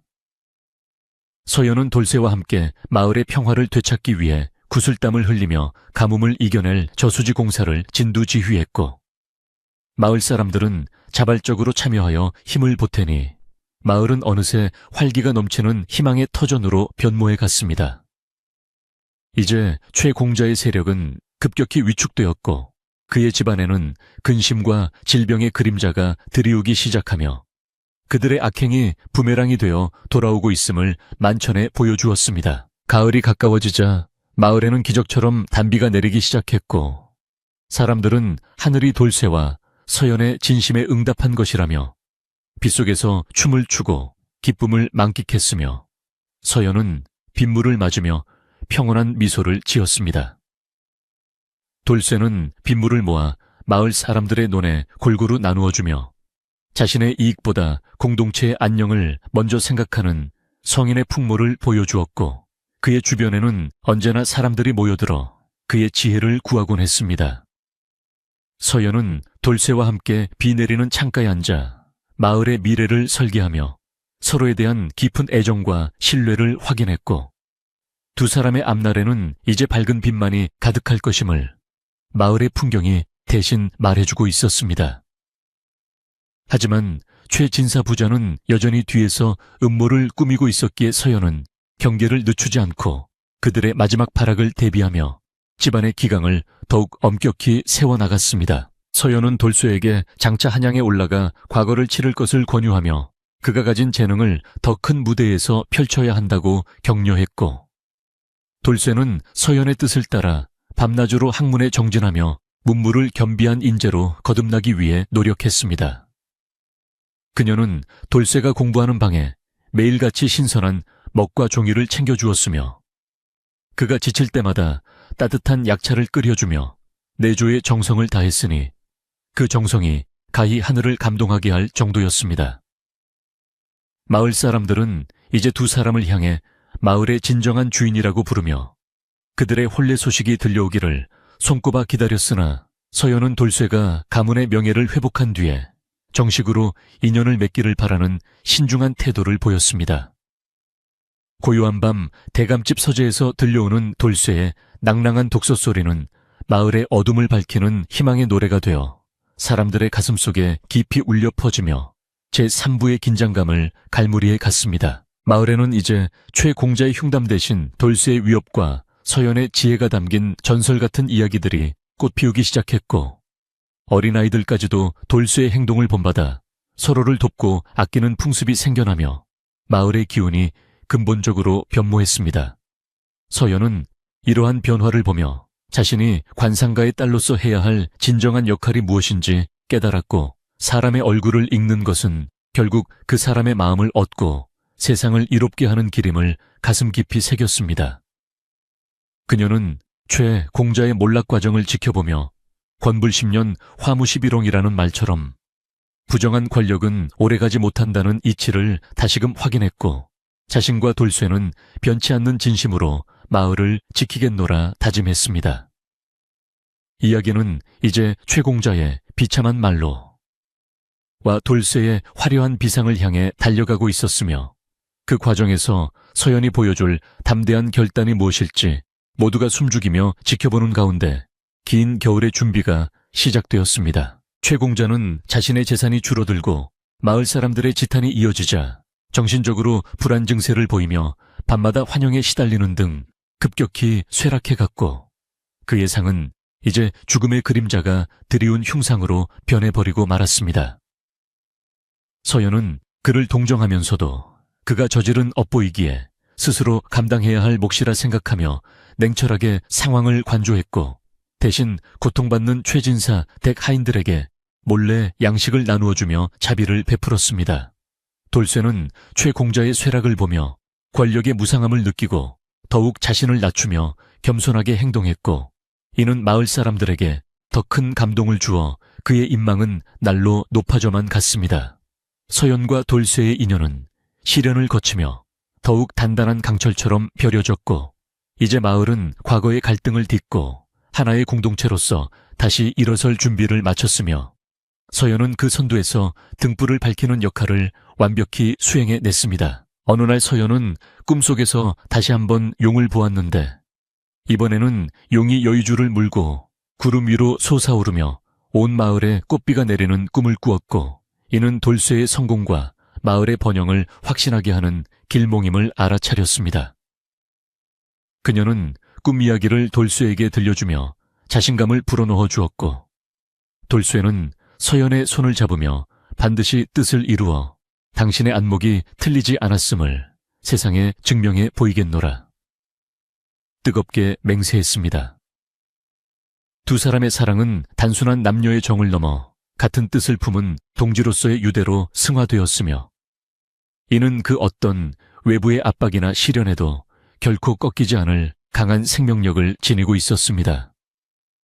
마을을 감싸는 저녁 노을은 유난히도 붉고 아름다워 두 사람의 찬란한 미래를 예고하는 듯 했고 마을 사람들은 그 풍경을 보며 이제 곧 더 좋은 날이 올 것임을 믿어 의심치 않으며 하루를 평온하게 마무리했습니다. 이제 마을 사람들은 최공자가 나타나도 두려워하지 않았으며 오히려 그의 잘못을 당당히 지적하고 돌쇠의 편에 서서 정의를 외치는 용기 있는 백성들로 거듭났고 이는 서연이 그들에게 심어준 가장 큰 선물 중 하나였습니다. 서연은 마을의 질서가 바로잡히는 것을 보며 안도의 숨을 내쉬었고 이제는 돌쇠가 한양으로 떠나 자신의 자리를 되찾을 수 있도록 마지막 뒷바라지에 온 힘을 기울였으며 마을의 모든 이들이 한마음으로 그를 응원했습니다. 돌쇠는 길을 떠나기 전 마을의 사당에 들러 자신의 조상들에게 인사를 올리고 서연의 부모님께 절을 올리며 반드시 금이 환양할 것을 다짐했고 그의 뒷모습은 이제 거지의 흔적은 찾아볼 수 없는 늠름한 장군의 기상마저 풍겼습니다. 서연은 멀어져 가는 돌쇠의 뒷모습을 보며 눈물을 훔치면서도 그의 앞날의 축복만이 가득하기를 빌며 자신이 지켜야 할 이 마을과 가정을 정갈하게 돌보며 그의 귀환을 기다리는 긴 여정에 들어갔습니다. 부해진사는 아들의 몰락을 지켜보며 뒤늦게 자신의 행동을 후회했으나 이미 엎질러진 물이었고 마을에서의 권위는 바닥으로 추락하여 집 밖으로 나오지 못하는 처지가 되었으니 이는 탐욕의 눈먼 자의 필연적인 결과였습니다. 서연은 최진사댁의 쇠락을 보며 권세를 부릴 때일수록 더욱 겸손해야 함을 마을 아이들에게 가르치며 올바른 도덕적 가치관을 심어주는 교육자로서의 역할도 마다하지 않았고 마을은 점차 예전의 인심 좋고 평화로운 모습을 되찾아갔습니다. 마을 곳곳에는 돌쇠가 판 우물에서 흐르는 맑은 물이 끊이지 않았고 그 물을 마신 사람들은 활력을 얻어 농사에 전념하니 그해 가을에는 유례없는 풍년이 들어 마을 전체가 축제 분위기에 휩싸였습니다. 서연은 풍성한 수확을 보며 돌쇠가 가져다준 복이 온 마을에 퍼졌음을 실감했고 이제는 그가 한양에서 들려줄 기쁜 소식만을 기다리며 매일 밤 달을 보며 정성을 다해 기도를 올렸습니다. 이야기는 이제 진실이 드러나고 악인이 벌을 받는 인과응보의 과정을 지나 돌쇠의 성공과 두 사람의 결합을 향한 절정으로 치닫고 있었으며 서연의 지혜는 그 모든 과정의 중심축이 되어 흔들림 없이 그를 이끌어 나갔습니다. 마을 사람들은 이제 서연을 단순한 관상가의 딸이 아니라 마을의 지혜로운 수호신으로 여기며 그녀의 말 한마디에 귀를 기울였고 서연은 그 신뢰에 보답하기 위해 더욱 겸손하고 자비로운 모습으로 마을을 돌보았습니다. 고요한 상월 마을의 밤은 이제 더 이상 불안하거나 흉흉하지 않았고 돌쇠의 빈자리는 그가 남긴 선행과 물줄기로 가득 채워져 사람들의 마음속에 영원히 지워지지 않을 깊은 감동의 발자취를 남기게 되었습니다. 서연은 마지막으로 돌쇠가 준 비단 손수건을 만지며 그의 무사 안녕을 빌었고 깊어가는 밤하늘 아래 별빛들이 두 사람의 인연을 축복하며 반짝이는 평온한 밤의 풍경 속에서 제3부의 막이 내려졌습니다. 돌쇠가 한양으로 떠난 후 마을에는 그를 기리는 작은 비석이 세워졌고 사람들은 그곳을 지날 때마다 그의 공덕을 기리며 서연의 안목에 찬사를 보냈으며 이는 마을의 새로운 전통이 되어 후세까지 전해지는 기틀이 되었습니다. 서연은 매일 새벽 우물가에서 정성껏 세수를 하며 돌쇠와 약속한 그날이 오기만을 기다렸고 그녀의 얼굴에는 세월의 흔적 대신 더욱 깊어진 지혜와 인자함이 배어나와 보는 이들의 마음을 훈훈하게 만들었습니다. 최 공자는 결국 자신의 죄상이 조정에까지 알려져 가문이 패가망신하는 비참한 최후를 맞이했으나 마을 사람들은 그의 몰락을 고소해하기보다 권력의 덧없음을 경계하는 교훈으로 삼으며 더욱 성실하게 삶을 꾸려 나갔습니다. 이제 마을은 진정한 평화를 되찾았고 서연의 확신과 돌쇠의 진심이 만들어낸 기적 같은 이야기는 한겨울밤에 따뜻한 화롯가에서 들려오는 예시이야기처럼 사람들의 가슴 속에 영원히 살아 숨쉬게 되었습니다. 마을의 드넓은 광장에는 어느덧 서늘한 가을바람이 불어오고 있었으나 모여든 사람들의 가슴속은 무거운 긴장감과 뜨거운 열기로 가득 차 있었습니다. 관찰사의 명을 받은 포졸들이 최 진사의 집을 겹겹이 포위하고 마침내 오만방자하던 최 공자를 광장 한복판으로 끌어내자 사람들은 모두 숨을 죽이며 이 믿기지 않는 광경을 지켜보았습니다. 서연은 아버지 허 대감의 곁에 서서 정갈한 옷매무새를 가다듬으며 한치의 흔들림 없는 단호한 눈빛으로 그동안 자신이 남몰래 수집해온 최 씨 일가의 비리 장부와 거짓 증언의 증거들을 손에 꼭 쥐고 있었습니다. 최 공자는 여전히 자신의 잘못을 깨닫지 못한 채 억울하다며 고래고래 소리를 질러댔으나 그의 파들파들 떨리는 손등과 초점이 풀린 눈동자는 이미 진실의 심판 앞에서 그가 설 자리가 없음을 여실히 보여주고 있었습니다. 관찰사는 위험 있는 자세로 상석에 앉아 마을 사람들을 향해 오늘 이 자리에서 모든 부정과 부패를 씻어내고 정의를 바로 세우겠다는 준엄한 선언을 내렸으며 그 목소리는 광장 구석구석까지 맑게 울려 퍼졌습니다. 서연은 관찰사의 허락을 얻어 앞으로 나아가 최 공자가 그동안 어떻게 마을 사람들의 땅을 갈취하고 가뭄이라는 위기 속에서도 물길을 막아 사리사욕을 채웠는지 조목조목 고발하기 시작했습니다. 그녀의 목소리는 은쟁반에 옥굿을 굴러가듯 청아하면서도 그 속에는 서리빨 같은 엄격함이 서려 있어 듣는 이들의 심장을 서늘하게 만들었고 사람들은 그녀의 용기 있는 발언에 낮은 목소리로 감탄을 터뜨렸습니다. 서연은 특히 관상하게 이치를 들어 최 공자의 얼굴에 맺힌 탐욕의 흔적이 어떻게 마을의 기운을 흐트러뜨렸는지 설명하며 사람의 겉모습보다 내면의 덕성이 중요함을 다시 한번 일깨워 주었습니다. 최 공자는 서연의 날카로운 지적에 얼굴이 불그락푸르락하며 반박하려 했으나 서연이 내놓은 결정적인 물증인 매관매직의 서찰과 독을 풀려던 하인들의 자백 앞에서 결국 꿀먹은 벙어리가 되어 고개를 떨구고 말았습니다.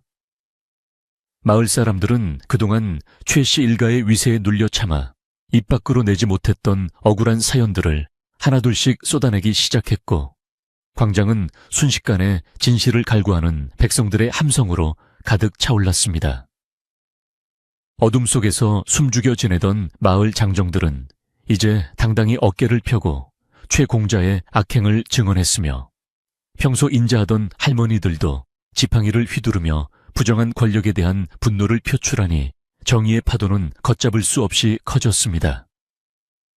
관찰사는 이 모든 증언을 경청한 뒤 최 공자와 최 진색에 가산 몰수와 유배라는 엄중한 처벌을 내렸으며 이로써 오랜 세월 마을을 짓누르던 어둠의 그림자가 마침내 걷히게 되었습니다. 이때 광장 저편에서 남루한 거지 옷을 벗고 정갈한 선비에 도포를 차려입은 돌쇠가 허 대감의 인도를 받으며 천천히 걸어 나왔는데 그의 모습은 마치 구름을 헤치고 나온 보름달처럼 고귀하고 눈부셨습니다. 사람들은 그가 우리가 알던 그 거짓 총각이 맞는지 의심하며 눈을 비볐으나 그의 형형한 눈빛과 온화한 미소를 보고는 이내 그가 마을을 구한 진정한 영웅임을 알아차리고 일제히 길을 내어주었습니다. 돌쇠는 관찰사 앞에 나아가 자신의 본명과 몰락한 가문의 사정을 정중히 고하며 이제는 억울한 누명을 벗고 백성을 위해 헌신하고 싶다는 포부를 밝혔는데 그 목소리에는 천지를 뒤흔들 만한 진정성이 담겨 있었습니다. 관찰사는 돌쇠의 관상을 보며 장차 나라의 큰 제목이 될 인물임을 직감하고 그의 신분을 복권함과 동시에 마을의 질서를 바로잡는 중책을 맡기며 그를 높이 치켜 세워 주었습니다. 최 씨 부자는 포졸들에 의해 압송되어 마을을 떠나게 되었는데 그들이 지나가는 길목마다 사람들은 소금을 뿌리거나 침을 뱉으며 부정한 권력의 비참한 말로를 냉소 섞인 시선으로 배웅하며 그동안의 울분을 씻어냈습니다. 한때 마을을 호령하며 아나무인으로 행동하던 최 공자의 뒷모습은 이제 초라하기 짝이 없었으며 그가 누리던 화려한 비단옷은 갈기갈기 찢겨 그의 추악한 내면을 상징하는 듯해 보는 이들에게 권선징각의 교훈을 뼈저리게 느끼게 했습니다. 마을은 순식간에 평온을 되찾았고 사람들은 서로의 손을 맞잡으며 이제야 진정으로 다리를 뻗고 잠을 잘 수 있겠다며 기쁨의 눈물을 흘리거나 큰 소리로 웃음을 터뜨리며 정의의 승리를 자축했습니다. 서연은 멀어져가는 최 공자의 행렬을 보며 미워하는 마음마저 비워내고 오직 마을의 밝은 앞날만을 생각하며 깊은 안도의 한숨을 내쉬었고 그녀의 옆에는 늠름해진 돌쇠가 든든하게 서 있었습니다. 소란스러웠던 광장의 소동이 정리되자 허대감은 마을 사람들을 모두 대감집 마당으로 초대하여 그동안의 노고를 치하하고 응어리진 마음을 풀기 위한 성대한 잔치를 열기로 결정했습니다. 집안의 하인들은 커다란 가마솥을 걸고 구수한 냄새가 진동하는 소고기국을 끓이기 시작했으며 아낙네들은 햅쌀로 지은 고슬고슬한 밥과 각종 산나물을 정성껏 무쳐내어 마당 가득 풍성한 먹거리를 차려냈습니다. 마을 사람들은 신분의 귀천을 따지지 않고 멍석 위에 둘러앉아 따뜻한 국밥 한 그릇을 나누며 그동안 쌓였던 오해와 갈등을 눈 녹이듯 씻어냈고 곳곳에서는 덕담과 웃음꽃이 피어나며 마을 전체가 잔칫집 분위기로 들썩였습니다. 서연은 직접 바삐 움직이며 노인들에게 먼저 음식을 대접하고 아이들의 손에 떡을 쥐어주는 등 자애로운 안주인의 풍모를 보여주어 마을 사람들의 칭송을 한 몸에 받으며 행복한 시간을 보냈습니다. 식사를 마친 후에는 마을의 안녕을 빌고 새로운 시작을 다짐하는 의미에서 마을 사람들이 다 함께 힘을 모아 광장과 우물가를 청소하고 정돈하는 시간을 가졌는데 이는 마음속의 찌꺼기를 닦아내는 신성한 의식과도 같았습니다. 사람들은 빗자루를 들고 구석구석 쌓인 먼지를 쓸어내고 맑은 시냇물을 길어와 더러워진 바닥을 정성스럽게 닦아내며 우리 마을이 다시는 탐욕에 물들지 않기를 간절히 바라는 마음을 담아 손을 맞추었습니다. 돌쇠 역시 소매를 걷어붙이고 가장 힘든 일을 자처하며 무거운 바위를 옮기거나 망가진 담장을 수리하는 등 예전 거지 시절과 다름없는 겸손하고 성실한 태도로 일에 몰두하여 사람들의 존경심을 더욱 두텁게 만들었습니다. 서연은 그런 돌쇠의 모습을 흐뭇하게 바라보며 사람의 진정한 가치는 지위나 명예가 아니라 타인을 위해 자신을 낮출 줄 아는 진심에 있음을 다시금 확인하고 자신의 선택이 옳았음을 확신하며 미소 지었습니다. 마을의 우물가에서는 아낙네들이 모여 빨래를 하며 최공자가 떠난 자리에 찾아온 평화를 이야기하며 까르르 웃음소리를 내었고 맑은 물줄기는 막힘없이 흘러 마을 사람들의 마음까지 시원하게 씻어주는 듯했습니다. 아이들은 더 이상 최 공자의 눈치를 보지 않고 골목길을 뛰어다니며 제기차기를 하거나 숨바꼭질을 즐겼고 마을 어귀의 느티나무는 황금빛 낙엽을 떨어뜨리며 이 모든 변화를 묵묵히 축복해주는 든든한 수호신처럼 서 있었습니다. 서연은 우물가에서 물을 깃는 아낙네들에게 다가가 따뜻한 말 한마디를 건네며 마을의 인심이 예전처럼 넉넉하게 돌아올 수 있도록 세심하게 배려했고 사람들은 서연 아가씨 덕분에 우리 마을이 살았다며 그녀의 손을 꼭 잡고 고마움을 표했습니다. 마을의 기운은 이제 밝고 투명해졌으며 질투와 시기가 사라진 자리에는 서로를 아끼고 돕는 상생의 마음이 가득 차올라 산골 마을의 아름다운 정취를 더욱 빛나게 만들었습니다. 해질녘이 되자 서연과 돌쇠는 마을 뒷산의 작은 언덕에 올라 노을 지는 마을 풍경을 함께 내려다보며 그동안 겪었던 고난과 역경을 회상하고 앞으로 펼쳐질 평화로운 날들을 조용히 설계하는 시간을 가졌습니다. 붉게 물든 하늘 아래 옹기종기 모여있는 초가집들의 굴뚝에서는 저녁밥 짓는 연기가 모락모락 피어올라 평화로운 시골 마을의 전형적인 모습을 보여주었으며 그 풍경은 마치 한 폭의 수묵화처럼 아름다웠습니다. 돌쇠는 서연의 손을 조심스럽게 잡으며 아가씨의 안목과 믿음이 없었다면 자신은 영원히 흙 속의 진주로 남았을 것이라며 진심 어린 감사를 전했고, 서연은 그의 눈을 바라보며 그것은 당신의 타고난 기운과 선한 의지가 스스로 빛을 발한 것이라며 겸손하게 대답했습니다.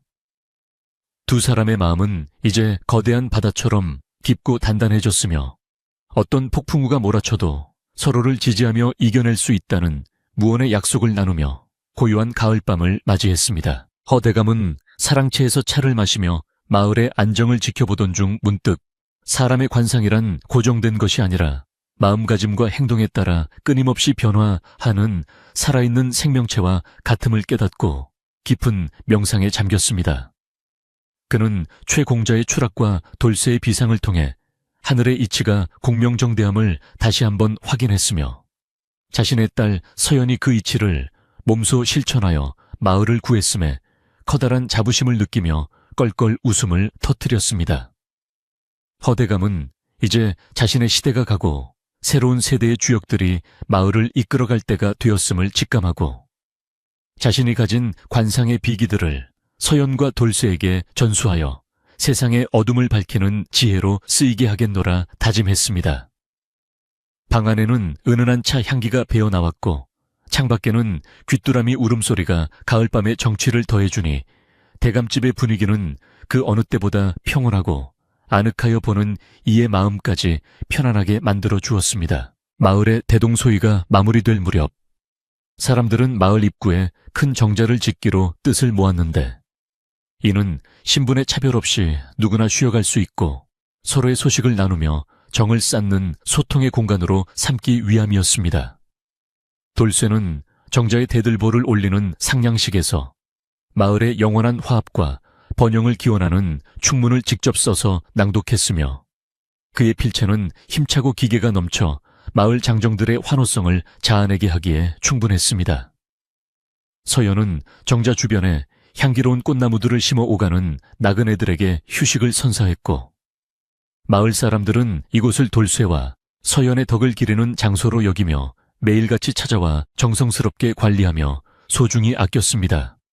정지에 앉아 불어오는 바람을 맞으며 마을 사람들은 예전의 고통을 잊고 오직 현재의 행복과 미래의 희망만을 이야기하니 마을의 문화 자체가 건강하고 긍정적으로 변화하는 놀라운 기적이 일어났습니다. 가을 수확이 끝나갈 무렵 마을에는 최진사댁의 텅 빈 저택을 마을 공동의 창고와 배움터로 쓰자는 의견이 나왔고 돌쇠와 서연은 이를 흔쾌히 승낙하여 가난한 아이들이 글을 배우고 어려운 이웃들이 식량을 나누는 자비의 전당으로 탈바꿈시켰습니다. 욕심의 상징이었던 공간이 나눔과 배움의 장소로 변하자 마을에는 글 읽는 소리와 아이들의 웃음소리가 끊이지 않았고 이는 마을의 지적인 수준과 도덕적인 품격을 한 단계 높이는 결정적인 계기가 되었습니다. 서연은 직접 아이들에게 관상학의 기초인 사람을 존중하는 마음을 가르쳤으며 돌쇠는 무예와 학문을 병행하며 청년들에게 올바른 선비 정신을 심어주니 마을은 이제 주변 고을에서도 부러워하는 모범적인 마을로 명성이 자자해졌습니다. 사람들은 이제 물질적인 풍요보다 마음의 풍요를 귀하게 여겼고 이는 서연과 돌쇠가 마을에 심어준 가장 값진 유산이자 마을의 진정한 힘이 되어 굳건하게 자리를 잡았습니다. 어느 날 밤 서연은 마당에 정화수를 갈아주다가 밤하늘을 수놓은 수많은 별을 보며 세상에는 아직도 억울한 사람들과 빛을 보지 못한 인재들이 많음을 생각하고 돌쇠와 함께 더 넓은 세상으로 나아가 그들을 도울 방도를 고민했습니다. 그녀는 마을의 평화가 안착된 것을 확인한 후 이제는 돌쇠가 한양으로 올라가 정식으로 관직에 나가 나라를 위해 일해야 할 때임을 직감하고 조용히 그의 행차를 준비하기 시작했습니다. 서연은 돌쇠를 떠나보내는 것이 못내 아쉬웠으나 대의를 위해 개인의 사사로운 정을 뒤로하고 그가 가진 거대한 기운이 온 나라를 뒤덮어 만백성을 이롭게 하기를 간절히 기도하는 대인배의 풍모를 보여주었습니다. 돌쇠는 서연의 깊은 뜻을 이해하고 그녀의 기대에 부응하기 위해 마지막까지 마을의 일을 마무리하며 자신의 내면을 더욱 견고하게 다듬었고 두 사람의 이별은 슬픔이 아닌 새로운 희망을 향한 장엄한 서막과도 같았습니다. 마을 사람들은 돌쇠의 한양행 소식을 듣고 너나 할 것 없이 정성 어린 선물을 준비하여 대감집 앞으로 모여들었고, 그가 장차나라의 큰 기둥이 되어 돌아오기를 한마음으로 기원하며 뜨거운 눈물로 배웅의 준비를 마쳤습니다. 사람들은 돌쇠에게 거짓 시절 그를 구박했던 미안함과 그동안 베풀어준 은혜에 대한 고마움을 전하며 그가 가는 길에 행운만 가득하기를 빌었고, 마을 어귀까지 따라가며 그의 뒷모습이 보이지 않을 때까지 손을 흔들어 주었습니다. 돌쇠는 마을 사람들의 진심 어린 응원에 보답하기 위해 반드시 공명정대한 관리가 되어 도탄에 빠진 백성들을 구하겠노라 다시 한번 굳게 다짐하며 힘찬 발걸음을 내디뎠고, 서연은 마을 언덕 위에서 그의 뒷모습을 하염없이 바라보았습니다. 이제 마을은 돌쇠라는 큰 인물을 배출한 자부심으로 가득 찼고, 서연은 그가 떠난 자리를 지키며 마을의 안녕과 그의 귀환을 기다리는 숭고한 기다림의 시간을 시작했습니다. 돌쇠가 떠난 뒤에도 서연은 마을의 어려운 일들을 도맡아 처리하며 허대감의 든든한 조력자로서, 그리고 마을의 지혜로운 상담자로서 바쁜 나날을 보냈으며, 그녀의 얼굴에는 돌쇠를 향한 그리움과 자부심이 묘하게 섞인 아름다운 광채가 감돌았습니다. 그녀는 매일 아침 돌쇠가 판 우물물을 떠마시며 그의 기운을 느끼고, 그가 보내오는 서신들을 읽으며 그가 한양에서 거두고 있는 성과들을 마을 사람들에게 전해줌으로써 마을의 자부심을 더욱 높여주었습니다. 마을 사람들은 서연의 헌신적인 태도에 감동하여 그녀를 친딸처럼 아끼고 보호했으며, 이제 마을에는 어떠한 시련이 닥쳐도 서연과 함께라면 이겨낼 수 있다는 강력한 공동체, 의식이 뿌리 깊게 박히게 되었습니다. 서연의 지혜는 이제 마을의 경계를 넘어 이웃 고을에까지 알려져 많은 이들이 그녀의 조언을 듣기 위해 찾아왔으나, 서연은 언제나 겸손하게 자신을 낮추며 오직 진실만을 말하는 관상가의 딸로서의 본분을 잊지 않았습니다. 어느덧 겨울이 찾아와 마을 사냐에 하얀 눈이 소복이 쌓이기 시작하자 서연은 마을 사람들과 함께 긴 겨울을 나기 위한 월동 준비를 하며 춥고 배고픈 이가 없도록 마을 구석구석을 세심하게 살피며 자비의 손길을 멈추지 않았습니다. 그녀는 최진사댁 창고에서 나온 곡식들을 공평하게 나누어주고 독거 노인들의 방에 땔감이 부족하지 않은지 확인하며 따뜻한 겨울 옷가지들을 직접 지어 선물하는 등 마을의 어머니와 같은 존재로 거듭났습니다. 사람들은 따뜻한 화롯개에 모여 앉아 서연이 들려주는 돌쇠의 무용담과 관상에 담긴 신비로운 이야기들을 들으며 긴 겨울밤의 추위를 잊었고, 마을의 결속력은 눈이 내릴수록 더욱 단단해져만 갔습니다. 서연은 창밖에 내리는 눈을 보며 돌쇠가 한양의 추위를 잘 견디고 있는지 걱정하면서도 그가 가진 뜨거운 열정이 세상을 녹일 것임을 믿어 의심치 않으며 고요한 밤의 평화를 만끽했습니다. 서연은 어느 날 밤 꿈속에서 눈 덮인 산봉우리 위에 서 있는 자신과 돌쇠를 보았는데, 하늘에서 찬란한 금빛 서광이 내려와 두 사람을 감싸고 마을 사람들이 그 아래에서 춤추는 장엄한 풍경을 목격하고는 이것이 진정한 태평성대의 전조임을 깨달았습니다. 그녀는 꿈의 계시를 따라 더욱 정진하여 자신의 인격을 도야했고, 마을 사람들에게는 항상 긍정적인 마음과 희망의 메시지를 전하며 마을의 기운을 최상으로 끌어올리는 영적인 지도자로서의 역할도 훌륭히 수행했습니다.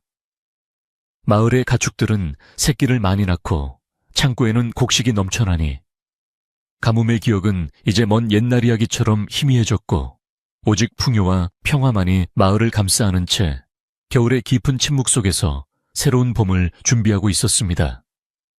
서연의 마음속에는 이미 돌쇠와의 재회와 그들이 함께 일궈갈 더 큰 미래에 대한 설계가 완성되어 가고 있었으며, 그녀의 기다림은 이제 확신과 기쁨으로 가득 찬 숭고한 축제가 되었습니다. 최공자가 유배지에서 자신의 죄를 뉘우치고 개과천선했다는 소식이 간간히 들려왔으나 서연은 그저 미소 지을 뿐 더 이상 과거의 악연에 얽매이지 않고 오직 현재의 빛나는 순간들을 소중히 여기며 자신의 삶을 충실히 살아갔습니다.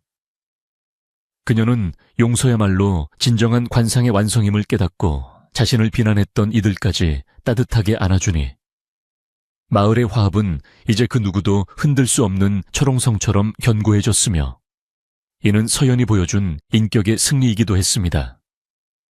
마을 장터에는 상인들이 북적이고 활기가 넘쳤으며 타지로 떠났던 젊은이들이 고향의 평화를 소문 듣고 다시 돌아와 정착하는 등 마을은 유례없는 번영의 시대를 맞이하고 있었으니 이 모든 것이 서연의 안목에서 시작된 기적이었습니다.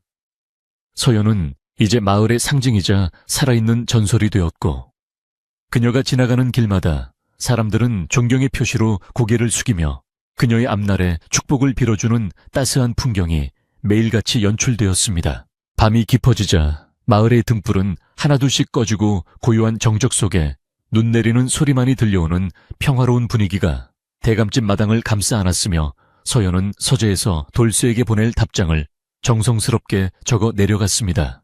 그녀의 필체는 부드러우면서도 강인함이 배어있어 돌쇠에게 큰 힘이 될 것이 분명했으며 편지 봉투에 담긴 서연의 진심은 한양의 차가운 바람을 뚫고 돌쇠의 가슴 속에서 뜨거운 불꽃으로 피어오를 준비를 마쳤습니다. 마을의 수호신인 느티나무 위에는 하얀 눈꽃이 피어올라 마치 하늘이 마을에 내리는 선물처럼 보였고 서연은 등잔불을 끄기 전 마지막으로 마을의 안녕과 돌쇠의 무사 귀환을 빌며 기도를 올렸습니다. 이제 이야기는 갈등의 끝을 지나 진정한 화합과 평화의 단계로 접어들었으며 서연의 지혜가 일궈낸 이 찬란한 결실은 듣는 이들의 마음속에 깊은 울림과 안식을 선사하며 제4부의 장엄한 막을 내리게 되었습니다. 서연은 이불을 덮고 누워 창호지에 비치는 달빛을 보며 내일은 오늘보다 더 따뜻한 하루가 될 것임을 확신하며 평온한 잠자리에 들었고 그녀의 숨소리는 마을의 고요한 밤 공기와 섞여 부드러운 자장가처럼 들려왔습니다. 마을 사람들도 각자의 집에서 따뜻한 온기를 나누며 오늘 하루의 평범한 일상에 감사하고 내일의 희망을 꿈꾸며 깊은 안식의 시간에 빠져들었으니 이것이야말로 진정한 낙원의 모습이 아니고 무엇이겠습니까? 대감집 공자 대신 거지 총각을 선택한 서연의 담대한 선택은 결국 마을 전체를 구원하고 모두에게 행복을 가져다준 위대한 기적의 씨앗이었음이 증명되었으며 그 향기는 오래도록 마을에 머물러 있을 것입니다. 고요하고 깊은 밤 산골 마을은 하얀 눈의 품속에서 포근하게 안겨 깊은 잠을 청하며 다음 장에 펼쳐질 더 큰 기쁨과 환희를 기다리며 소박하고도 위험 있는 모습으로 밤을 지새우고 있었습니다. 어느덧 시린 겨울의 끝자락을 지나 마을에는 다시금 따뜻한 봄바람이 살랑이며 찾아왔습니다. 겨우내 꽁꽁 얼어붙었던 시냇물은 졸졸 소리를 내며 깨어났고 메마른 나뭇가지마다 연분홍 진달래와 하얀 목련이 앞다투어 꽃망울을 터뜨리며 온 산천을 아름답게 수놓았습니다. 마을 사람들은 쟁기를 손보고 씨앗을 고르며 새로운 한 해의 풍년을 기원했고 들판에는 아지랑이가 피어올라 평화로운 기운이 가득했습니다. 서연은 마당 한 구석에 핀 매화 향기를 맡으며 먼 한양으로 떠난 돌쇠의 소식을 기다리고 있었는데 그녀의 맑은 눈망울에는 그리움보다 깊은 신뢰와 확신이 담겨 있어 보는 이의 마음까지 훈훈하게 만들었습니다. 마을 사람들은 이제 서연을 보면 항상 밝은 미소로 인사를 건넸으며 그녀가 보여준 지혜와 인내가 우리 마을에 가져온 평화를 매일같이 칭송하며 살아가고 있었습니다. 그러던 어느 화창한 정오 무렵 마을 어귀에서 요란한 말발굽 소리와 함께 한양에서 내려온 전령의 외침이 정적을 깨뜨렸습니다. 전령은 커다란 황금빛 비단 두루마리를 높이 치켜들고 이 마을의 돌쇠가 과거 시험에서 장원 급제하였다는 기쁜 소식을 온 마을이 떠나가라 외치며 대감집으로 향했습니다. 사람들은 하던 일을 멈추고 만세를 부르며 전령의 뒤를 따랐고 마을은 순식간에 축제 분위기로 변하여 기쁨의 눈물과 환호성이 파도처럼 일렁겼습니다. 서연은 소식을 듣고 정강이의 힘이 풀려 잠시 주저앉았으나 이내 정신을 가다듬고 아버지를 모시고 마당으로 나와 기쁜 소식을 정식으로 전해 들었습니다. 허대감은 껄껄 웃으며 하늘이 드디어 정당한 보상을 내리셨다고 기뻐했고, 서연의 눈가에는 그동안의 고생이 주마등처럼 스쳐 지나가며 맑은 눈물방울이 맺혔습니다. 며칠 뒤 장원 급제자의 화려한 행렬이 마을로 들어왔는데, 그 선두에는 위풍당당한 관복을 차려입고 백마를 탄 돌쇠가 있었습니다. 예전에 남루한 누더기는 간데없고 기품 있는 보랏빛 관복에 어사화를 꽂은 그의 모습은 마치 하늘에서 내려온 신선처럼 고귀하고 늠름하여 보는 이들을 압도하기에 충분했습니다. 돌쇠는 마을 입구에서 내려 자신을 기다려준 사람들에게 일일이 고개를 숙여 인사하며 자신의 성공이 모두 마을 사람들의 응원과 서연의 믿음 덕분임을 잊지 않고 표현했습니다. 그는 가장 먼저 허대감의 집으로 향하여 서연과 눈을 맞추었는데, 두 사람 사이에 흐르는 깊은 감동과 연모의 정은 말로 다 표현할 수 없을 만큼 뜨거웠습니다. 마을 사람들은 이제 그를 거지 돌쇠가 아니라 돌쇠 나으리라고 부르며 존경의 표시를 아끼지 않았고, 마을의 명예가 드높아진 것을 진심으로 기뻐했습니다. 돌쇠는 임금님으로부터 가문의 억울한 누명을 완전히 벗겨준다는 교지를 받아왔으며, 몰락했던 그의 집안은 이제 나라의 충신으로 다시금 기록되게 되었습니다. 그는 자신의 가문을 복원하는 것보다 먼저 마을의 어려운 사람들을 살피고 가뭄 때 팠던 우물을 정비하는 등 자신을 지켜준 터전에 보답하는 일에 온 힘을 기울였습니다. 허대감은 돌쇠를 기특하게 여기며 이제 내 딸 서연을 정식으로 맡길 수 있겠다며 두 사람의 혼례 날짜를 잡으라고 일렀고, 이 소식은 마을의 또 다른 커다란 기쁨이 되었습니다. 사람들은 너나 할 것 없이 혼례 준비를 돕겠다고 나서며 대감집 마당은 매일같이 잔치를 준비하는 손길들로 북적였고, 마을 전체가 행복한 설렘으로 가득 차올랐습니다. 서연은 정성껏 자신의 혼례복을 바느질하며 돌쇠와 함께 그려나갈 아름다운 미래를 꿈꾸었고, 그녀의 얼굴에는 세상에서 가장 행복한 신부의 미소가 번졌습니다. 혼례의 날이 밝자 마을에는 구름 같은 인파가 몰려들었고, 대감집 마당에는 화려한 병품과 정갈한 음식들이 가득 차려져 장관을 이루었습니다. 서연은 붉은 연지 곤지를 찍고 눈부신 화롯을 입은 채 꽃가마에서 내렸으며, 그녀를 맞이하는 돌쇠의 눈에는 꿀보다 달콤한 애정이 뚝뚝 떨어져 보는 이들의 부러움을 자아냈습니다. 두 사람은 천지신명 앞에 절을 올리며 평생을 서로 아끼고 존중하며 백성을 위해 헌신하는 삶을 살겠노라 굳게 맹세하였고, 마을 사람들은 박수와 환호로 그들의 앞날을 축복했습니다. 잔치는 밤늦게까지 이어져 풍악 소리가 산천에 울려 퍼졌고, 가난한 이도 부유한 이도 모두 한자리에 모여 맛있는 음식을 나누며 마을의 화합을 다지는 진정한 대동의 장이 펼쳐졌습니다. 서연과 돌쇠의 결합은 단순한 남녀의 만남을 넘어 마을의 기운을 하나로 묶는 신성한 의식과도 같았으며, 그 향기는 오래도록 마을 구석구석을 채웠습니다. 세월이 흘러 돌쇠는 높은 관직에 올랐으나 결코 오만해지지 않았고, 항상 서연의 조언을 귀담아 들으며 백성들의 고통을 어루만지는 청백리로 이름을 떨쳤습니다. 서연은 남편을 내조하는 틈틈이 마을 아이들에게 글을 가르치고 사람들의 관상을 보아주며 그들이 올바른 길로 나아갈 수 있도록 지혜로운 길잡이 역할을 다했습니다. 두 사람 사이에는 부모를 닮아 총명하고 예의 바른 아이들이 태어나 집안의 웃음소리가 끊이지 않았고, 허대감은 손주들의 재롱을 보며 평온한 노후를 보내니 집안의 번창함이 끝이 없었습니다. 마을은 이제 주변에서 가장 살기 좋은 곳으로 소문이 나 타지에서도 많은 사람이 이주해왔고, 사람들은 이곳을 지혜로운 여인과 용기 있는 남자가 만든 기적의 땅이라 부르며 소중히 여겼습니다. 서연은 자신의 선택이 틀리지 않았음을 매일같이 실감하며 소박한 일상 속에서 진정한 행복의 의미를 찾아가고 있었습니다. 어느 깊어가는 가을밤 서연과 돌쇠는 나란히 앉아 마당의 감나무 위에 걸린 둥근 보름달을 보며 예전 그들이 처음 만났던 날들을 조용히 회상했습니다. 돌쇠는 아가씨가 누더기를 걸친 나를 보며 웃어주었던 그 순간이 자신의 인생을 바꾼 가장 큰 기적이었다고 말하며 서연의 손을 따뜻하게 감싸 쥐었습니다. 서연은 사람의 겉모습은 바람에 흩어지는 낙엽과 같지만 내면에 깃든 고귀한 상은 영원히 변치 않는 보석과 같다는 것을 당신을 통해 배웠다며 온화하게 대답했습니다. 달빛 아래 두 사람의 그림자는 하나로 겹쳐져 평화로운 기운을 뿜어냈고 마을의 고요한 공기는 그들의 진심 어린 대화를 품어 안으며 밤하늘로 잔잔하게 퍼져 나갔습니다.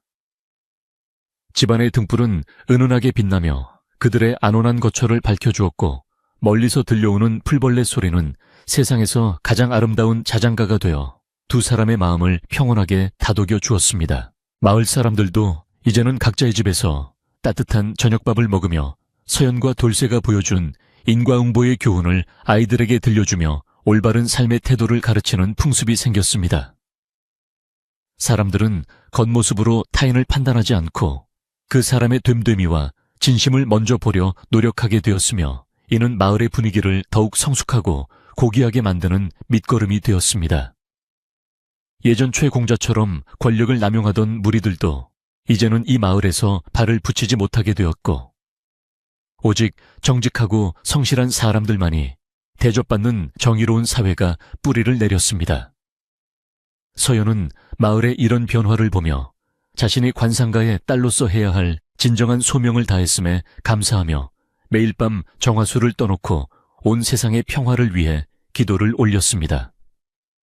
그녀의 기도는 마을을 감싸는 안개처럼 부드럽게 퍼져 사람들의 가슴 속에 희망의 씨앗을 심어주었고 마을은 사계절 내내 평화와 번영의 축복 속에 거하게 되었습니다. 마을 식당가와 장터에서는 여전히 서연과 돌쇠의 이야기가 만담처럼 전해지며 오가는 나그네들의 발길을 붙잡았고 사람들은 그 이야기를 들으며 마음의 위안을 얻곤 했습니다. 어떤 이는 서연의 용기를 본받아 자신의 어려운 상황을 극복하려 노력했고 어떤 이는 돌쇠의 인내를 배우며 먼 미래를 꿈꾸는 법을 익히게 되었으니 그들의 삶은 그 자체가 큰 가르침이었습니다. 마을 어귀의 느티나무는 이제 더 크게 자라 사람들에게 넉넉한 그늘을 내어주었고 그 아래 모인 노인들은 옛날 이야기를 하듯 두 사람의 영웅담을 즐겁게 나누며 여유로운 한때를 보냈습니다. 이야기는 시간이 갈수록 더욱 아름답게 다듬어져 후세들에게 전해졌고 마을의 전통으로 자리 잡으며 공동체의 자부심을 높여주는 등 정신적인 지주가 되었습니다.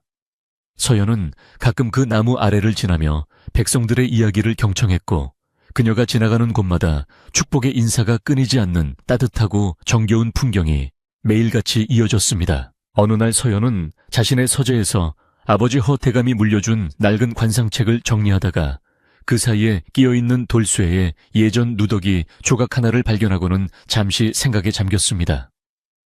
그녀는 그 거친 천조각을 만지며 진정한 고귀함은 비단옷에 있는 것이 아니라 누더기 속에서도 빛을 잃지 않는 인간의 존엄성에 있음을 다시금 가슴 깊이 새겼습니다.